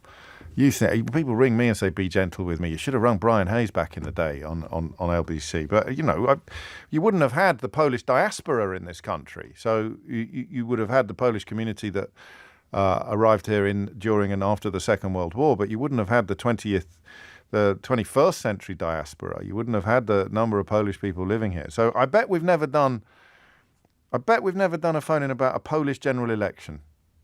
But I could be wrong. Someone will know. Someone will be in touch. And how important was this one and why? Monica and Amelia are up next. But before that, I do think it's important to recognise the parallels of far-right government. This is what they do. So that story I told you about the journalist being asked to fly a drone over an opponent of the political government was part of a piece. And listen to this. The party believes it is fighting an infiltration of liberal European values. So they kind of invented the woke mob, this lot, and it was all spread through foreign-owned media. Since the Law and Justice Party got into office in 2015, it took control of the country's largest public broadcaster and broadcaster even, and vowed to re-Polonise the national media. Does that sound familiar at all? That's base nationalism. That's base populism. Critics said this was a code for turning them into government propaganda outlets, and as Joanna just described it, that is exactly what happened. And some of the examples of it are frankly astonishing. The blatant nature of it. So TVP is the taxpayer funded. Previously it was editorial independent. So think of it as the BBC and look at the kind of politicians accusing the BBC of being biased. In 2015, after they came to power, Law and Justice began passing legislation that saw a purge of the public broadcaster's editorial leadership. So when Johnson put there were people on the board at the BBC who were constantly complaining about colleagues who are no longer there because they come to work for us instead. So a purge of editorial leadership and replaced them with party loyalists. Also put the whole organisation under the supervision of something called a National Media Council. Now, she was too stupid to realise what she was doing, but this is precisely the sort of conduct that Nadine Dorries was talking up when she was Secretary of State for Culture, Media and Sport. The chairman of the council, a bloke called Krzysztof Szabański, said that the changes were making the public broadcaster more Polish. So I was talking about this last night. Thank you, Cheltenham, by the way. I had a wonderful time at the Cheltenham Literary Festival last night. A wonderful, wonderful audience. But we were talking a little bit about capture and the fact that the people who are essentially screwing the country are the ones that claim to be patriotic. And that's exactly what they did in Poland. When they were loading the previously impartial national media with government loyalists, they were claiming that they were doing it to make the public broadcaster more Polish. It would be a bit like if the far right had set up a television channel and called it P News, for example, or Poland News, claiming that they have some sort of claim to patriotism, while really all they're peddling is propaganda, racism, and slavish support for a very right-wing government. And he actually said it out loud. He said, I'd prefer, regardless of political colouring, if we had Polish capital in Poland's media market. I know the changes we've made aren't politically popular with some in the opposition, but I say to those who don't like what we're doing, win the election next time. And that's a Polish appointee, essentially using the same rhetoric that Johnson loyalists would have used when he was trying to put Paul Dacre in charge of Ofcom and Charles Moore in charge of the BBC. You can read more about all of this in my new book, How They Broke Britain, which is out on November the 2nd. And it was the first event I've done last night. I started getting quite excited. Anyway, back to Poland. Monica's in Lewisham. Monica, how important was this election and why? Hi, first time caller here, so I'm a bit nervous. It's only me. How do I say it's only me in Polish? To tylko ja. Okay, I'll leave that one with you. Thank you. Right. It's an extremely important election in Poland. It's probably the highest stake election since the fall of communism in 1989. I was too young to vote then, but I was old enough to vote now, and I think it was a privilege and my duty to vote. It's because I was so worried. I was terrified that Poland would leave the EU. God. And frankly, the entire family thought, okay, so basically in a few years' time we would have to move somewhere in the EU just to make sure that we've got EU passports because they're so important. And, we're used to moving, so we moved here 16 years ago. I love this country, I have to be honest, and I know that you're the chief complainer, and I absolutely agree with you on so many points. It's because I love the country that I'm the chief complainer.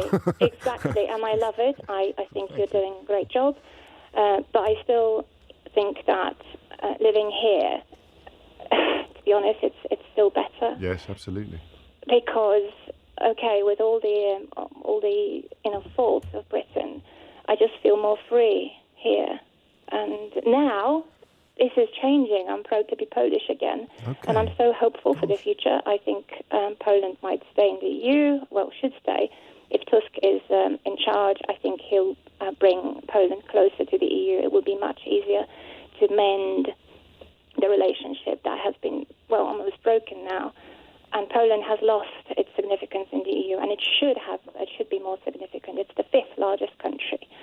Well, there's billions of euros on the table as well, isn't there? That has been withheld because of the democratic erosion that we've been discussing. How has it been to have a foot in both countries and to recognise? Because in the run up to the referendum, people were talking about Polish expats all the time, and they were talking... No, hang on. Not expats, bloody immigrants. I was joking. I was going to go... You just stolen a punchline to my... No, but you're right. They were talking about Polish bloody immigrants all the time. And the next line I was going to say was not always in the most flattering light, Monica, but I think I'm sorry. It's absolute... No, it's not. I'm talking about you. You decide what words are used. But so everyone was a kind of expert on Polish people up until the referendum result came in, and yet a lot of what's been going on in Poland since 2015 has not really been reported here at all. Has it been odd to be living in that sort of duality? I feel like a hybrid creature in a way. Yes. My daughter feels British, but at the same time, she has Polish roots. Yes, of course. But for me, it really matters. It's actually quite odd because I hadn't thought that it would matter to me so much. No. I thought, okay, you know what, I'm here. I can't be bothered anymore. I'm fed up. And then suddenly I find myself staying up all night, until 3 a.m. And watching what's going on in Poland, and I still couldn't believe it. I'm not really a big drinker, but I actually had a bit, just to celebrate. I just couldn't believe it, honestly. I just looked at it, and I almost cried. Well, I actually cried. I'm sorry. I'm not really a very sentimental person. Well, this isn't sentiment. This is much deeper than that. This is a pure emotion, and there was a lot at stake. And again, probably my bugbear, or my hobby horse rather, to see echoes with some of the political figures and public figures in this country, but it was a culture war as well, wasn't it? Because LGBTQ plus rights, abortion rights, and the foreign alliances, even support for Ukraine, and all of these were in the mix in this vote. But it was also a fight between how should I put it, positivity and negativity. Yes. Because Tusk and his people, my people in a way, I've never been a fan of Tusk, but now I recognise his role in the whole process.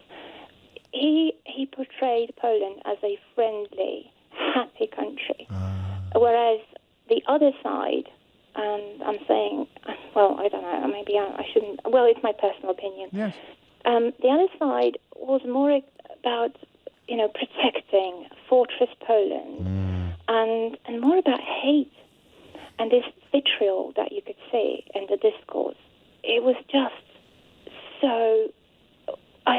it was terrifying. Yeah. Anti-EU, anti-immigrants, portraying them as them. That kind of outlook will never catch on. I know. I know, but still, it wasn't... They didn't stoop to that... the UK didn't stoop to that level. No. So what happened is they won, yes, but it's a Pyrrhic victory, because if you look at, the turnout is absolutely unbelievable. Almost 73% people, it's breathtaking. And they're young, they so it would be generational and geographical then, in part. Absolutely, right. Yes. So, and also women. I think it's really important to not forget about the women and the abortion as a subject in the whole. For so many years, it has become a very, very important subject in Poland. And to be honest, one of the reasons why I couldn't imagine moving to Poland is because I've got a daughter, a young daughter. Yes. I mean, how can I do it to her? I've spoken to a colleague recently, and we talked about having daughters in Poland. And she said, you know what, I've got a list of doctors that I can approach just in case. And I said, well, it's not really normal, is it? I mean, you should be able to go to a hospital and not be worried that you would be incarcerated just because they think you might have had an abortion. Yeah. That's incredible. I didn't know that. I mean, I know similar. It's like the rejection of Roe versus Wade in America. It's happened in the same time window, hasn't it? And it always goes. She's in Warsaw. Yeah. She's in Warsaw. It's easier for her. And imagine how it is for all those young women. Well, not just young women, but women, reproductive age women, who are, I don't know, in smaller towns and villages. Of course. It's absolutely horrendous, and they don't really have much choice. And, the refusal to sell you contraceptives, the morning after pill. And I don't think I want to dwell on that because I think your listeners might be appalled. But what's happening in Poland when it comes to women is just they go hand in hand throughout history, don't they? When you unleash the sort of nativist forces and the anti-foreigner or the nationalist forces, the sexual autonomy of women is always next on the hit list. It's bizarre. It's like night following day. I hadn't realised it had gone so far. So I understand. I'll tell you what, Monica. I understand why you had a little drink last night. My husband drank a little bit more, so I feel fine.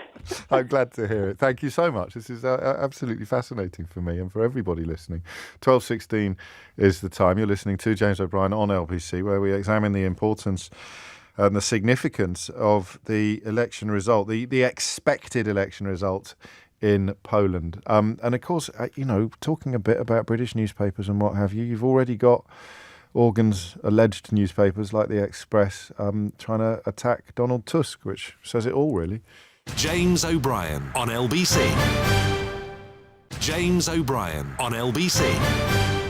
19 minutes after 12. Still no word on whether there's ever been a phone-in on LBC before about a Polish election. I'd like to think that we were once again pioneers, breaking new ground, changing the rules, pushing the envelope, But I could be wrong. And it is a fascinating one. I don't know about you, but I'm on an absolute crash course on this. I had no idea that of course, historically, it's almost inevitable that when you start off with racism, you move pretty quickly onto sexism and misogyny. But some of the other tactics of populism are very arresting as well. The kind of encouragement to have bigger families by making payments.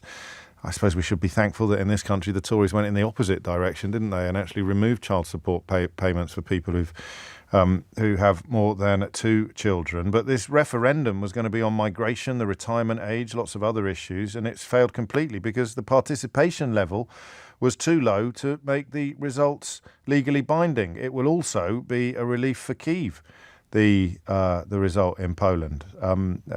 So relations with EU and the squeezing out of the far-right Confederation Party that campaigned on an anti-Ukraine message. I mean, if we didn't get a loud enough wake-up call in the UK after seeing what could happen in America, then seeing what's happening in some of our European allies, notably Poland and Hungary, should possibly have driven the point home. But Poland, it would appear, is 21 minutes after 12 is heading back into the light, if that's a fair way of putting it. Amelia is in Hereford. Amelia, what would you like to say? Hello, James. Hello. Hi again. When I said to you last night that hope to speak to you again, I didn't mean to speak to you tomorrow. I'm really glad. I need to clarify, Amelia, that you very kindly came to my event at Cheltenham Town Hall last night. We weren't having any secret assignations or anything like that. So no. I thought it was a figure of speech when we said we'd talk tomorrow. But here we are actually talking. That's lovely. Thank you. Thank you for actually talking about the situation in Poland, about this election, because it is very important. And I think it's very often overlooked here in the UK, the situation. We very often look at the other side of the pond. We look sometimes at our French neighbours, but very rarely we look at the centre and Eastern Europe. Whilst it is quite important because as you quite rightly make those analogies, that some of that populistic trends, the same textbook, I always call it a Bannon-Orban textbook, it just makes rounds. And basically, it is the same sort of thing being played out over and over again in different places. And those people, they do meet, and we don't even hear about it. So, for example, I know for a fact that there are those things called family congresses. Yes. That come from the U.S., that are sponsored by the big U.S. money, far-right money. And in cooperation with the evangelicals and Polish Roman Catholic Church, who, by the way, goes hand in hand with this far-right government, And earlier on, sorry, because I will be making like loads of pop-ups. You take your time. Take your time, Amelia, seriously. Yeah, when you said earlier on in the program about the ultra-religious organization, and somebody mentioned Roman Catholic, Spanish Inquisition, and I thought, no, that's not right. I just spoke to myself, out loud, because we've got right now an ultra-Roman Catholic Church in Poland, and very much influencing the politics over there, very much influencing all the cultural, social changes, and it's sponsored by the American money. Right. And that's the talk we hear over here more often as well, about those traditional family values, Yes. Obviously, the massive pullback on women's rights, and LGBTQ rights as well. So that's what is happening under the surface. And Poland and Romania, as far as I'm aware, they are massive ground of that fight for the souls and bodies of people over there. And it must be odd to be. To have, as I said to Joanna earlier, to be watching political discourse in this country, which you're heavily engaged with, while conscious that we're largely completely ignorant of what's going on back in Poland. It is a little bit weird. Yes. On the other hand, I'm myself personally, I'm just trying to do my bit, and I very often, my friends would confirm, I would post about those things that are happening in Poland, yes, in comparison and making analogies to what is happening over here, because I think those things over there very much inform those things that are going to happen over here. Just, I think my idea is, you said something last night about the Faragization of yes, the politics over here. Of the Tory party in particular. Of the Tory party.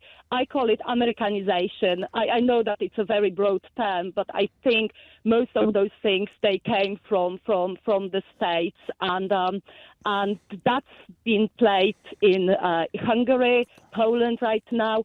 But because I think, in a way, Britain was kind of fossilized for much longer, those things are happening much later here. Yeah, maybe. So I think for that reason, people should look more often onto the central. So that gives us hope, basically, right now. Yes. Yes, because of course. We are winning the election. So, oh my God, I'm so happy, James. I'm glad. I know. I cannot. I cannot contain myself. If that is going to happen, that will be 2 very painful months, because obviously they are not going to concede so easily, and are still the leading yes, winning party. So the president, who is from the same party, he's going to call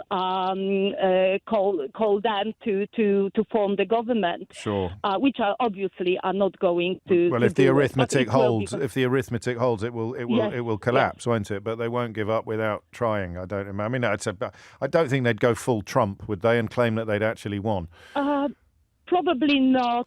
Although they will be using all sorts of tricks, probably imaginable, They claim the voting machines were rigged. Really. We could be getting I shouldn't be glib because it's so important. Can I read you something and ask for your opinion? Yeah, go on. Because this is from Rob in Southampton, and it's a very moving text. He says, "My wife, who I love dearly, is a Polish PIS supporter, so that's the Law and Justice Party." Oh, my Lord. Well, wait. She gets all her Poland news from internet radio and TV channels that are even more obedient to PIS than the state broadcaster. They really hate Tusk. They paint him as a Russian-German stooge. Yeah. My wife would say that TVN is German-owned, so can't be trusted. Law and Justice play on the extreme nationalism and strong Catholicism, which you've just touched on. They've encouraged larger families by making generous payments to parents. And the referendum alongside the main vote was to scare people about immigration. So Rob that's a tough position that Rob finds himself in. What advice would you give him, if you don't mind me asking? I really cannot give him any advice, because I've been maybe not in a similar, but in a way, in a nobody from the closest of my family, luckily for me. So I'm feeling very sad and sorry for Rob. Yes. But my auntie, who is the oldest family member, and I always considered, yes. her politics. She has been a political animal, and she's 82. And the very last time we spoke, it was on the phone, and I knew that her politics kind of got very conservative with her aging. And I was trying to avoid it really, really hard, but she attacked me furiously. Oh, dear. And the arguments were, you wouldn't just imagine. It's that kind of going into the rabbit hole. Yes. It's the conspiracy theories. So exactly. And it's moved. It's that murderer of the whole government. You remember those years ago when this plane with the president and his brother. It crashed. Yes. Obviously, that was the fault of the pilot. I cannot even. But sure. They made it exactly as it happened with Brexit here or the stolen election. That was the big, massive lie, being the beginning of the story of peace. So basically, they made it. That was the very start. So they made it into the murder. So basically, Tusk was at, I don't know how, but Tusk and Putin together, they killed wanted to take out the Polish president, and that's migrated, has it, from internet and Facebook? That's migrated into more traditionally respectable media sources. So people might now see it on their televisions and their radios or something. So basically, because Polish, you mentioned that it is the public broadcaster. Yes. I think there is a slightly different. So Polish TVP, it's more like a state broadcasting. Okay, got you. So basically, it has always been this way that whoever got in power was kind of overtaking, but nobody was really taking that sort of advantage that those people did. So they took it and ran much further with it than anybody had previously. And it's I mean, again, you'll have spotted this already, Amelia, but tycoons setting up television stations in this country, hemorrhaging £30 million a year of money and paying Jacob Rees-Mogg fortunes to spout his talking points, some of which tally completely with the Law and Justice Party in Poland. You have to wonder why they're doing that, if not to effect a similar corruption of public discourse that you've just described as happening in Poland. So, although they are largely hilarious, there's a sinister subtext in play quite often on these things as well. Amelia, thank you, and thank you for your kind words last night. Thank you for coming last night. Tim Humphries here now with your headlines. James O'Brien on LBC. James O'Brien on LBC. 25 to 1 is the time. You can't really do dedications on phone-in shows, can you? It's not like a music, so this one's going out for... but this is for Greg in Harrow and others, obviously, this conversation, some of whom have already contributed. He says, I can't believe it, James, you're having a conversation about Poland. I'm Polish-born. I've listened to you since the days of the Basically alarm, so literally since your first day on LBC. I watch Polish news once a day, always the independent stations. Today I switched on TVP1, the government-run news station. They had 2 minutes on how farmers had voted, big majority over the opposition parties, and then after 2 minutes they switched to apple farmers, chickens and pigs. It was hilarious. The independent stations are covering the elections all day long. I'm in touch with friends and family in Poland today. It's a big win. Well, better late than never, Greg. I suppose. If you think the Polish people feel a bit left out by some of our programming, imagine how Scottish people feel. It's only relatively recently that we've recognised the importance of covering Scottish politics properly. But I also appreciate that I'm on in Scotland. It's part of the measured audience, whereas Poland, of course, isn't. But so many Polish people here, you have a sense. I mean, did you see how many voting stations there were in the UK at the weekend? It was incredible to see. And so hardly surprising that many people are keen to contribute to this conversation. Adam is in Nottingham. Adam, what would you like to say? Hi, James, it's Adam. But are you not Polish? Because I was doing a very cheeky thing there. I was slipping in my Polish familiarity, because one of my best friends at school was Polish, and he always said that his mum used to call him Adam, not Adam. So I did the Polish Adam. pronunciation. Well, I've got it wrong anyway, but I thought I'd subtly do the Polish pronunciation, and you'd come on and say, "Gosh, James, may I congratulate you on your Polish pronunciation?" But you did the polar bloody opposite, man. No, because I'm actually, I was born and bred in the UK. Right. I'm a third generation Pole, but I have Polish nationality. Gosh. As well. So I was able to vote yesterday. Excellent.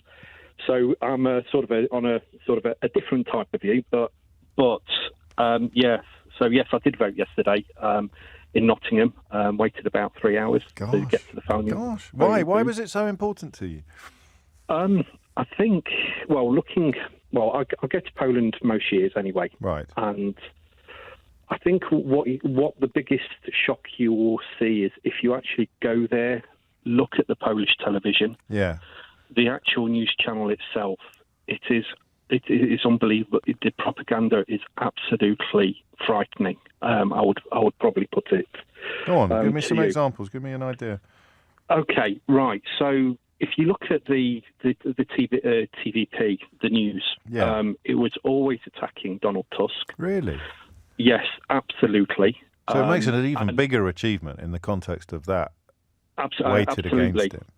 Absolutely. So, you could go on to Google and Google TVP anti-Tusk, and that will give you a flavour of the headlines, which you'll be seeing on Polish media. So this would be a bit like the BBC pursuing the Daily Mail's editorial line on Keir Starmer or absolutely. Ed Miliband or Jeremy Absolutely, Corbyn. absolutely. Wow. So you have things like pro-Russian politics of Donald Tusk. It'd be focused on Donald Tusk. It'll be focused on the EU. Also on anti-German propaganda as well. So there are certain ones where you say the European elite will tolerate neo-Nazis, and that would be a headline. Yep. Or you've got another one, shocking anti-Poland policies for Donald Tusk, or Donald Tusk is attacking Poland. And what tends to happen. Because that is a media broadcaster. And it was really hard to see because it was my in-laws in particularly who are heavily Catholic, right. heavily, really, really sort of, really good people, to be honest, James. But what you would sort of hear is, oh, no, we're being taken over by the Germans. The EU are not allowing us to do X, Y, Z. The immigrants are coming over to take over our country. Our everything. Our jobs, our people, our women, our houses, you name it. Our cars. So, I mean, it does sound familiar, though, doesn't it, to you as someone following the news in this country as well? It does, but this is really why, as a mainstay of the BBC, we have to basically fight for its independence and basically not allow that to happen, because seeing what's actually happened there in Poland and how it feeds into that minority, into basically, the old generation, it is really frightening, James. And that was one of the principal reasons why I needed to vote to get the peace out. But, if you sort of look at what they've been doing over the sort of, past 7 or 8 years, probably even longer, they had almost, shall we sort of say, four overall strategies. So number one was to basically target a select electorate. Yeah. That was basically the Catholic vote. It was supposed to be the old Catholic vote, similar to the UK, the 30%. Get that base together. Yeah. Then we take over the media. We basically have these nationalist themes. So we'll attack the EU, we'll attack Germany, we'll attack immigrants, we'll make people scared, so we'll have to vote for you. Not only that, because we've targeted the Catholics, we'll also basically have those divided Catholic issues. Right. So when you've got things like anti-gay propaganda, anti-LGBT propaganda... And this is government-sponsored? This is government-sponsored, absolutely. Right. And when you actually and then what will also happen is after the news, you will have certain political debates. But obviously, it's been loaded with presenters who are pro-peace. Just so people know, peace is PIS, which is the Law and Justice Party. No, they're not pro-peace I just thought I better clarify that for someone who's just tuned in. What's wrong with peace, man? What have you got against peace, you freak? No, go on. So they manufacture consent in a way, or they and we're seeing that happen on little watched television stations here. But it seems that they've got a bit of it seems that they're following a playbook that you, as someone following Polish politics, recognise all too well. Absolutely, and this is the thing. And the other big frightening thing was when I was actually in Poland in holiday in August. I heard the news of the referendum. And I was shocked, and I automatically knew that what they were trying to do is trying to bring as many people, stir up that sort of nationalistic pride to basically turn up to the elections. Oh, blimey! Okay, so you might not be able to get people to the polling booths for an election, but if you tell them it's a referendum that will determine our country's future, then they're going to be more likely to turn up and stick a cross in both boxes. Absolutely. That was the whole point, and that's why it was done on the very same day. And when you that backfired horribly then, didn't it? Well, the thing is... Well, it did, but this is, I think, one of your earlier callers basically admitted it to it. What would end up happening is, at the Polish booths, you had the choice of having your three electoral forms. So one for the general election, there was one for the election of the state senate, and the third one was for the referendum papers. Right. So what would end up happening is you could actually refuse one of those papers. Okay. So what would end up happening is the peace or the coalition of Tusk supporters would refuse the referendum papers. Right. So essentially, what you would have is less than the 50%, which would invalidate it. And actually, the other thing which you will find is if you actually look at the actual distribution of the replies, you've got 98. It's almost something like 97, 98% in favour of those questions. So the only people that engaged in it are the people who were doing the bidding of peace, as it were. Yeah. So the litmus test, of and that would basically. If you look at it this way, 98% to 40% will give you about 36%, which is what the we're back to that base, that rump, isn't it? That they calculate they can govern with, despite the fact that the huge majority of the population would be at best unhappy and at worst repelled by what comes in. I mean, I think it's understandable today that there is a sense of celebration in the air, but it is. I mean, it's a long, hard path ahead for Tusk if and when he does form a government. Yes, so that's absolutely the case. There's going to be the fight. There's going to be a fight in the of the life, because again, I was a little kid, and I was actually in Poland in 1989. Actually, believe it, on holiday, when the Communist Party actually fell down. There was a little joke saying that we came over and we broke communism for some reason. So, but what unfortunately, I think there's some lessons which we can learn from 1990, and I think there will be probably a big purge happening. Probably, that was what my guess would be, similar to what the purge of the communists in 1990, 1991, and because essentially to get everything out, everything more civilised. Unfortunately, that's the way it'll have to be. And there'll be a he said, she said kicking off. So even if the new government try and bring in people to restore editorial independence or to move back towards it, they'll be accused of having heavy biases in the opposite direction. And the coalition that Tusk will preside over is far from homogenous, Adam, as I understand it. Veering from quite straight textbook socialism right through to people who were nibbling at the edges of peace anyway. Yeah, and you've got to also understand that peace and the coalition platform, or back in 2013, were actually coalition partners. Right, gosh. So it was right and centre coalition. And so that's moving now from that sort of coalition. So the middle bit has moved to the left, but it's still, yeah. Well, this is fascinating. I feel I could almost conduct a radio phone-in about Polish politics now, Adam, having listened to you and my other callers. Yeah. I'm almost qualified to do it.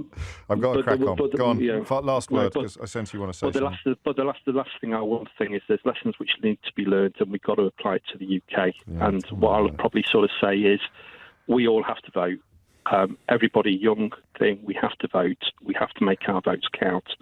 And if we want change, we as the electorate can only make it change. So, it's very nicely put. And I love the way you've got your investment in both countries so clear and so knowledgeable as well. I would benefit. We're lucky to have benefited from it and all the calls today. Thank you, mate. It's 12:47. James O'Brien on LBC. James O'Brien on LBC.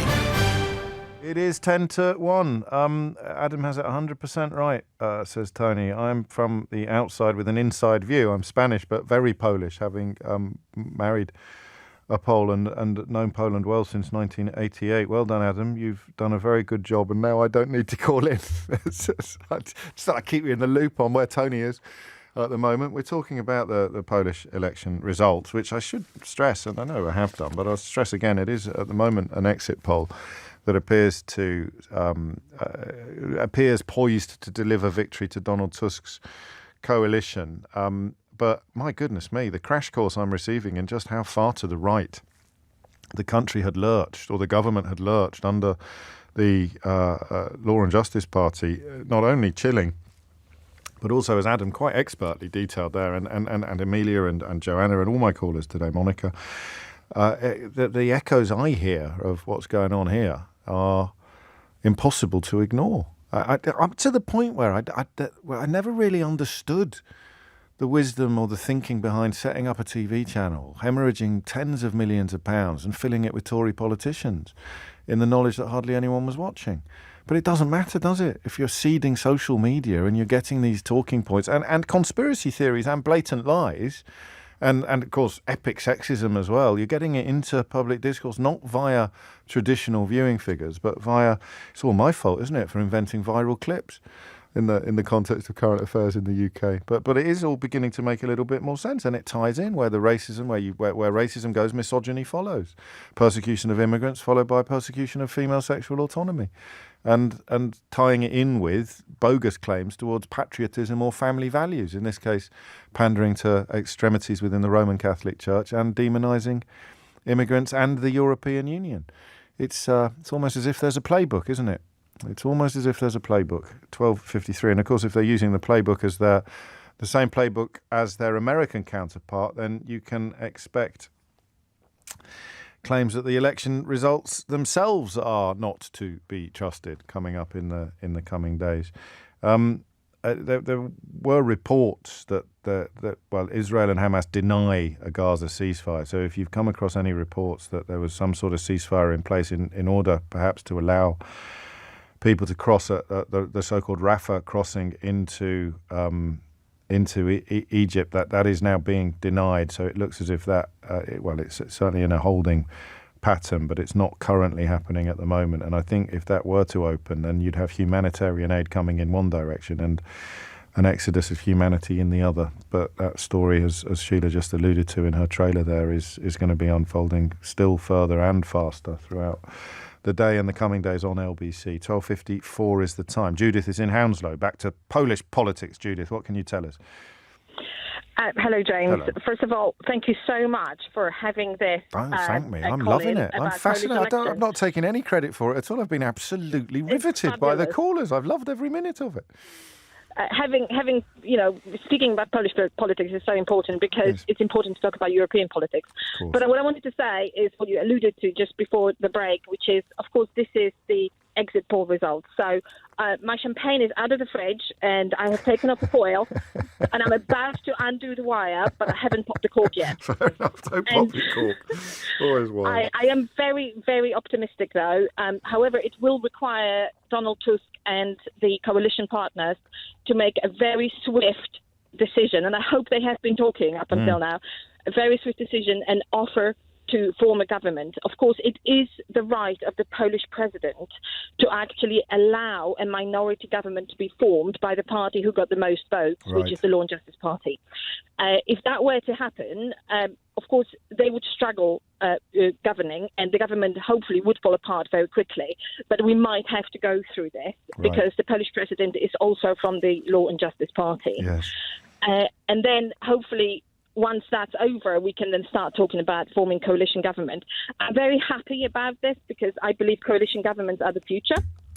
And we see them a lot in European countries, and I think this is the way forward: is to really find a consensus. And sometimes it's difficult, but that's the right way to do it. Polarized politics, like we have in the UK, are becoming a thing of the past. But also, I'm very, very happy about those results because it shows that the young people, and there was amazing turnout of the young people at the elections yesterday, are really progressive and liberal, and it's a welcome return to what Polish politics used to be back in the 80s when we were able to think for ourselves and we were able to exercise critical thinking, and we actually managed to change the course of history. So why do we think that is? Because you're right, a larger proportion, and this is extraordinary in the context of European elections, a larger proportion of 18 to 29-year-olds turned out than over 60s, which obviously if that had been the case in this country for the last 20 years, it would be an entirely unrecognisable country. So why have they proved immune to the power grab of media and judiciary, do you think? I think partially because they can see that their freedom is being limited little by little. Yeah. But I also think it's a great triumph of using social media for the good. I mean, we in this country have seen how the social media could be used for to the bad. Detriment. Yes, exactly. Yes, we have. In the Brexit vote. Yes. But I tell you what, I listened to your previous caller, Adam, and how he was explaining how people refused to take the referendum card. I have also done that yesterday. But I have done that as a result of being educated through Facebook. There were Polish legal professionals who were tweeting how to do it and not to just spoil the ballot, not just invalidate. And a lot of people were sharing this information. That's how I found out, and I have proceeded according to that route, and that has led us to the invalid referendum result, which is fantastic. But I think we can use social media and be successful at it. Well, ideally you won't have to next time because the media won't have been sort of colonised or populated. You never know where the evil's going to come from. No, you don't, and you remind us of the importance of it. And Facebook, of course, playing a role there, but perhaps Twitter not playing the role that it would have done 2 or 3 years ago because it's been so sort of compromised and corrupted by Elon Musk's purchase. Judith, I'm going to move on, but only because I think the next caller might be my neighbour. Thank you. Is that all right? Thanks very much, James. Thank you, Judith. So I'm going to try and say it again in the Polish way, even though the last Adam to ring in mocked me and humiliated me. Adam is in Brentford. Adam, what would you like to say? Yeah, I am indeed your neighbor, James. Hello, how are you? I always pass you by. I'm always embarrassed to say hello. Well, make sure you do next time. Because to be honest, we've only really got time to say hello to each other now, but I could give you 30 seconds. First of all, thank you for covering. Pleasure. Thank you for covering it, and thank you for being a friend, because you've been a friend across all these years you've been on the radio. Oh, lovely. For us, for all as immigrants, for all as Poles. Whether they know about your existence or they don't. Thank you. Thank you for that. That's lovely. It's good to know. Thank you for covering. It's good to know what's going on in your neighboring countries. Yes, it is, isn't it? And it's such a relief for me as a Polish person living in the UK for 15 years. It's such a relief to see these results. Fair enough, there are just exit polls, but it shows that there is a hope. And there's a drive. If something's bad going on and you're really hitting a wall, there is hope always, whatever happening. I think we'll take that. I warned you that we were short of time. We will catch up, no doubt, in person sooner rather than later. But that is it. You're right. I was asked last night at the end of my event in Cheltenham about hope, and it never goes away. There will always be hope, and Polish people particularly feeling that today. Thank you, mate, and I'll see you soon. If you missed any of today's show, you can listen back on Catch Up on Global Player. You rewind live radio or enjoy the whole show podcast. All of LBC's shows are there, as well as the best video clips from LBC. Rewind live radio on Global Player. Download it for free from your app store or head to globalplayer.com. Coming up at 4 on LBC, it's Tom Swarbrick, but now it's time for Sheila Fogarty. James O'Brien on LBC.